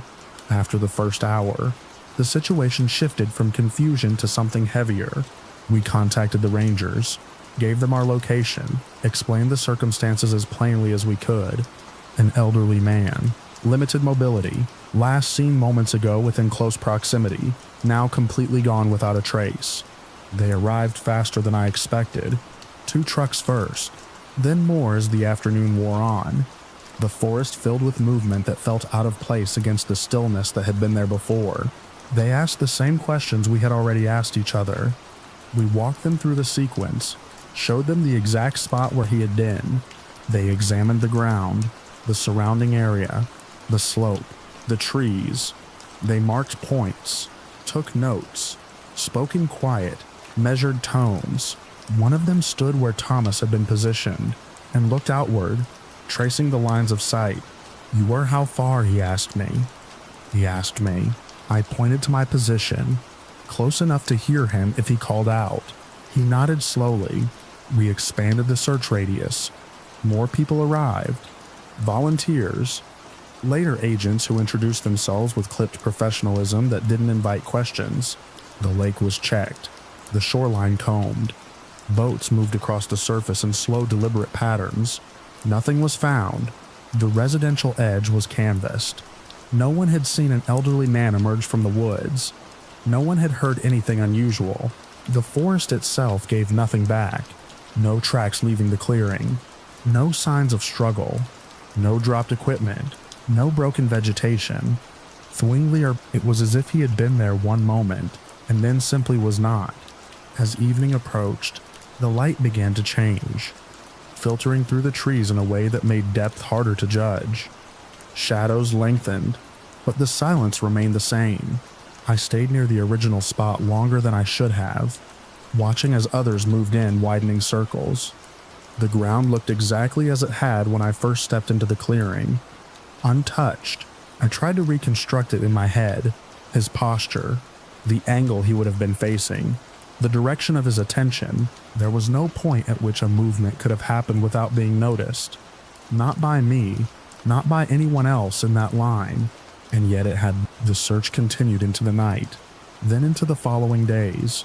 More resources, more personnel, more methods layered on top of each other in an attempt to force an answer out of a place that refused to give one. Nothing changed. No trace of him was ever found. No piece of equipment surfaced. No signal was picked up from his radio. The official reports used careful language. Terms like unexplained disappearance, and no evidence of egress appeared in summaries that tried to frame the situation, without overstepping what could be proven. I returned to that clearing once more before we left the area for good. The forest had regained some of its normal sounds by then. A faint breeze moved through the leaves. The lake made a soft, distant noise against its shore. It felt like a different place. I stood where he had been, looking out across the same line of trees he would have been watching. I listened, trying to imagine what he might have heard in those final moments.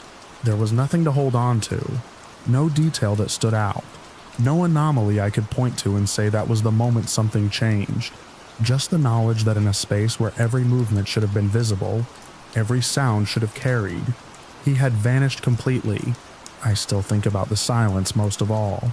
Not the kind that comes with peace or isolation, but the kind that feels like it's covering something, pressing down until there's no room left for anything to break through. I remember how close we all were, how easily a single word would have reached us, and how none ever did.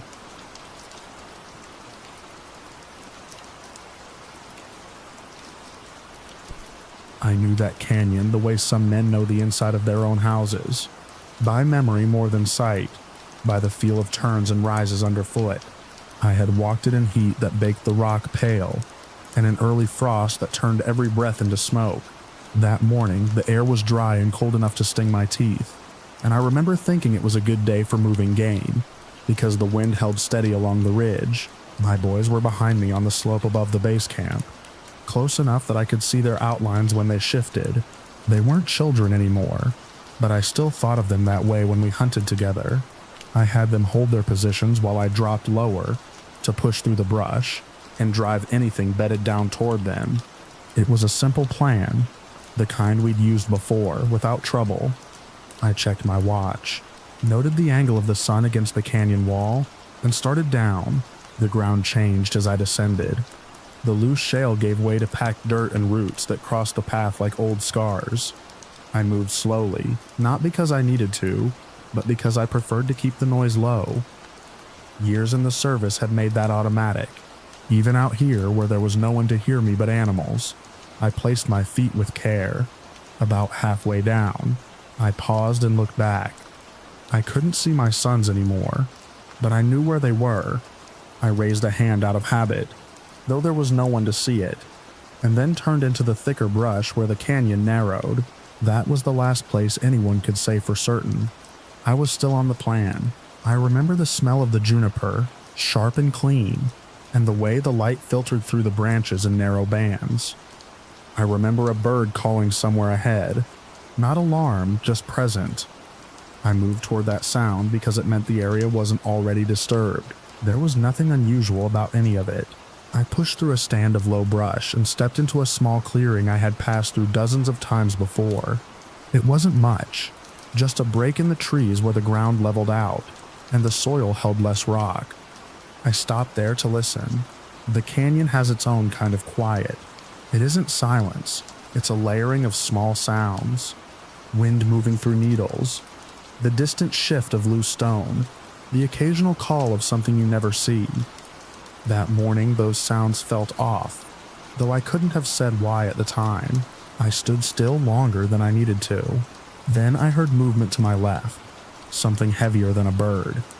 I turned toward it, expecting to see a deer breaking cover. and took a step in that direction. The ground under that step felt wrong. Not soft, not unstable, just unfamiliar in a way that didn't match the place I knew. I shifted my weight back instinctively, but I had already committed. My boot slid half an inch, maybe less, and the balance went with it. I caught myself on a branch before I went down fully. It snapped in my hand. I didn't fall far. It wasn't a drop that should have mattered. I remember hitting the ground on my side, the air leaving my chest in a hard rush, and the taste of dirt. For a moment, I lay there, waiting for the pain to settle into something I could measure. When I tried to sit up, my vision tightened at the edges. I stayed down longer than I would have liked. The training kicked in again. Don't rush, assess, move when you're steady. I checked my limbs. Nothing felt broken. My ribs hurt when I breathed, but not sharply enough to suggest anything more than a hard impact. I rolled onto my back and looked up through the branches. The light had shifted. That was the first thing that didn't make sense. It hadn't been long enough for the sun to move that far. Not from the position I remembered. The angle was different, lower, and the shadows cut across the clearing in a way I didn't recognize. I told myself I had misjudged the time, that I had taken longer coming down than I thought. That was the kind of explanation I trusted. I pushed myself up to sitting, then to my feet. The clearing looked the same as it always had, but something about the spacing of the trees felt off. Not changed, just wrong in a way I couldn't put into words. I turned in a slow circle, trying to reorient myself. I should have been able to see the slope leading back up to my son's. I couldn't. I moved toward where it should have been. The ground sloped, but not in the direction I expected. The brush thickened, forcing me to angle around it. I kept going, adjusting my path, telling myself I'd correct in a few yards. I didn't. Instead, I found myself back at the same clearing. I recognized a split trunk near the edge, a mark I had noticed on previous trips. I walked to it, ran my hand over the rough bark, and felt a line where something had scraped it long ago. I turned again, more carefully this time, and chose a different direction. I ended up at the same place. That was when the first real sense of unease set in. Not panic, just a tightening in the chest that didn't come from the fall. I checked my watch again. The time had moved forward, but not by much. It didn't match how long it felt like I had been walking. I forced myself to slow down. I picked a point on the canyon wall I could see through a break in the trees and moved toward it, keeping it in sight as much as possible. When the brush blocked my view, I marked the direction in my head and pushed through. The terrain resisted in small ways. Branches caught at my jacket. The ground dipped and rose in patterns that didn't align with my memory of the place. I adjusted, corrected, kept moving. After a while, I broke through into open space. The clearing, the same one. I knew it immediately. I stood there, breathing harder than I should have been, and tried to reason it out. There had to be an explanation. I had misjudged the terrain. I had looped without realizing it. That happened even to experienced people, especially in dense areas. I told myself that and believed it enough to try again. The next time I used the sun, I fixed its position relative to my path and kept it there as I moved. When it shifted, I adjusted. I marked trees as I passed them, small scratches with my knife at shoulder height. I walked longer that time, long enough that my legs began to feel it, long enough that the light deepened into afternoon. When I came back into the clearing, I saw the marks on the trees. They were older, not fresh, not the pale cut of new wood, but darkened as if they had been there for days. I went to one and touched it. The edge was rough, not sharp. I checked my knife. It was still clean from the last cut. I stood there with that in my hand and felt something settle in me that I couldn't shake. I called out then, louder than I had planned, my voice carrying into the trees. There was no answer. The canyon took the sound and broke it apart. I called again and again, until my throat tightened. Nothing came back but the same layered quiet. I went back to the clearing center and sat down. I don't know how long I stayed there. Long enough for the light to start fading, for the temperature to drop. I knew I needed to move to find a way out before dark, but every direction I chose seemed to fold back into the same place. Eventually, I made a decision. I would stay put. It wasn't ideal, but it was sound. My sons would notice I hadn't returned. They would go back to camp, wait, and then start looking. If I stayed in a known location, I would be easier to find. I gathered what I could from the immediate area. Deadfall for a small fire, a spot sheltered from the wind. I set my pack down beside me, checked my supplies, and prepared to wait. Night in the canyon is a different thing entirely. The sounds change. The small movements you ignore during the day become louder, closer. The darkness fills the spaces between the trees until there's no distinction between near and far. I kept the fire small. I listened. At some point, I heard something moving at the edge of the clearing. Not an animal passing through, but something that paused, shifted, then moved again. I turned toward it, trying to catch a shape in the dark. I didn't see anything, and the sound stopped when I focused on it. It started again when I looked away. I stayed like that for a long time, tracking it without ever confirming it. Sometime in the night, I must have slept, not deeply, not for long, but enough that the fire burned down, and the cold woke me. Morning came slowly. The clearing looked the same. I stood, stretched out the stiffness in my body, and tried again. The pattern repeated. Every direction led back. Every attempt to mark my path failed in some small, unexplainable way. Cuts didn't look fresh. Landmarks didn't line up. Time stretched and compressed without matching the movement of the sun. I rationed my supplies. I conserved my energy. I stayed as methodical as I could. Days passed. I know they did because I tracked them against what I had left. Food, water, the wear on my boots, the growth of my beard.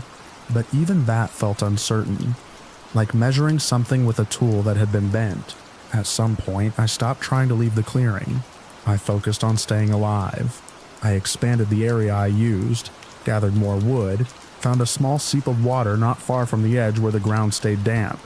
I set markers around it, small stacks of stone. They shifted. Not dramatically, not enough to say they had been moved, but enough that I couldn't be sure they were exactly where I had placed them. I stopped relying on them. The sounds at the edge of the clearing continued, always just out of sight, always present when I wasn't looking directly at them. I never saw what made them. I spoke less as time went on, not because I had nothing to say, but because there was no point in saying it out loud. The canyon didn't answer. The last clear memory I have is of a bird. It landed on a branch near the center of the clearing, close enough that I could see the detail of its feathers. It called once, sharp and insistent, and then again. I watched it. It tilted its head as if listening for something. Then it flew off, straight through the trees in a direction I hadn't tried in a while. I followed it, not quickly, not with urgency, just steadily, keeping the line it had taken as best I could. The brush parted more easily there. The ground felt more familiar underfoot. The angle of the light made sense again. For the first time in what felt like longer than I could measure, I thought I might be out. I walked until my legs began to shake. I didn't see the clearing behind me. I didn't see anything I recognized ahead. I kept going anyway. At some point, I sat down to rest. I leaned back against a rock, closed my eyes for a moment, and let the weight of it all settle. I remember thinking that I would get up in a minute, that I would keep moving, that I knew this place, and it would make sense again if I just gave it time. When they found me, it was near the base camp, close enough that my sons had passed within sight of that spot during the search. Close enough that the ground had been walked over more than once by men who knew what they were doing. My pack was beside me. My gear was intact. Nothing had been taken, nothing disturbed. They said it looked like I had just sat down and not gotten back up. The man who found me followed the sound of a bird calling through the trees. The same kind of sharp, insistent call I remembered. He told them it led him straight to where I was, as if it had been waiting there. They couldn't explain how I had ended up in a place they had already searched. They couldn't explain how long I had been there. They couldn't explain why there were no signs of me in the days when they had been looking the hardest. I can still see that clearing when I close my eyes. The way the light cut through it at an angle that didn't match the time. The way every path led back no matter how carefully I chose it. And sometimes when the air is quiet enough, I hear that bird again, calling from just beyond where I can see,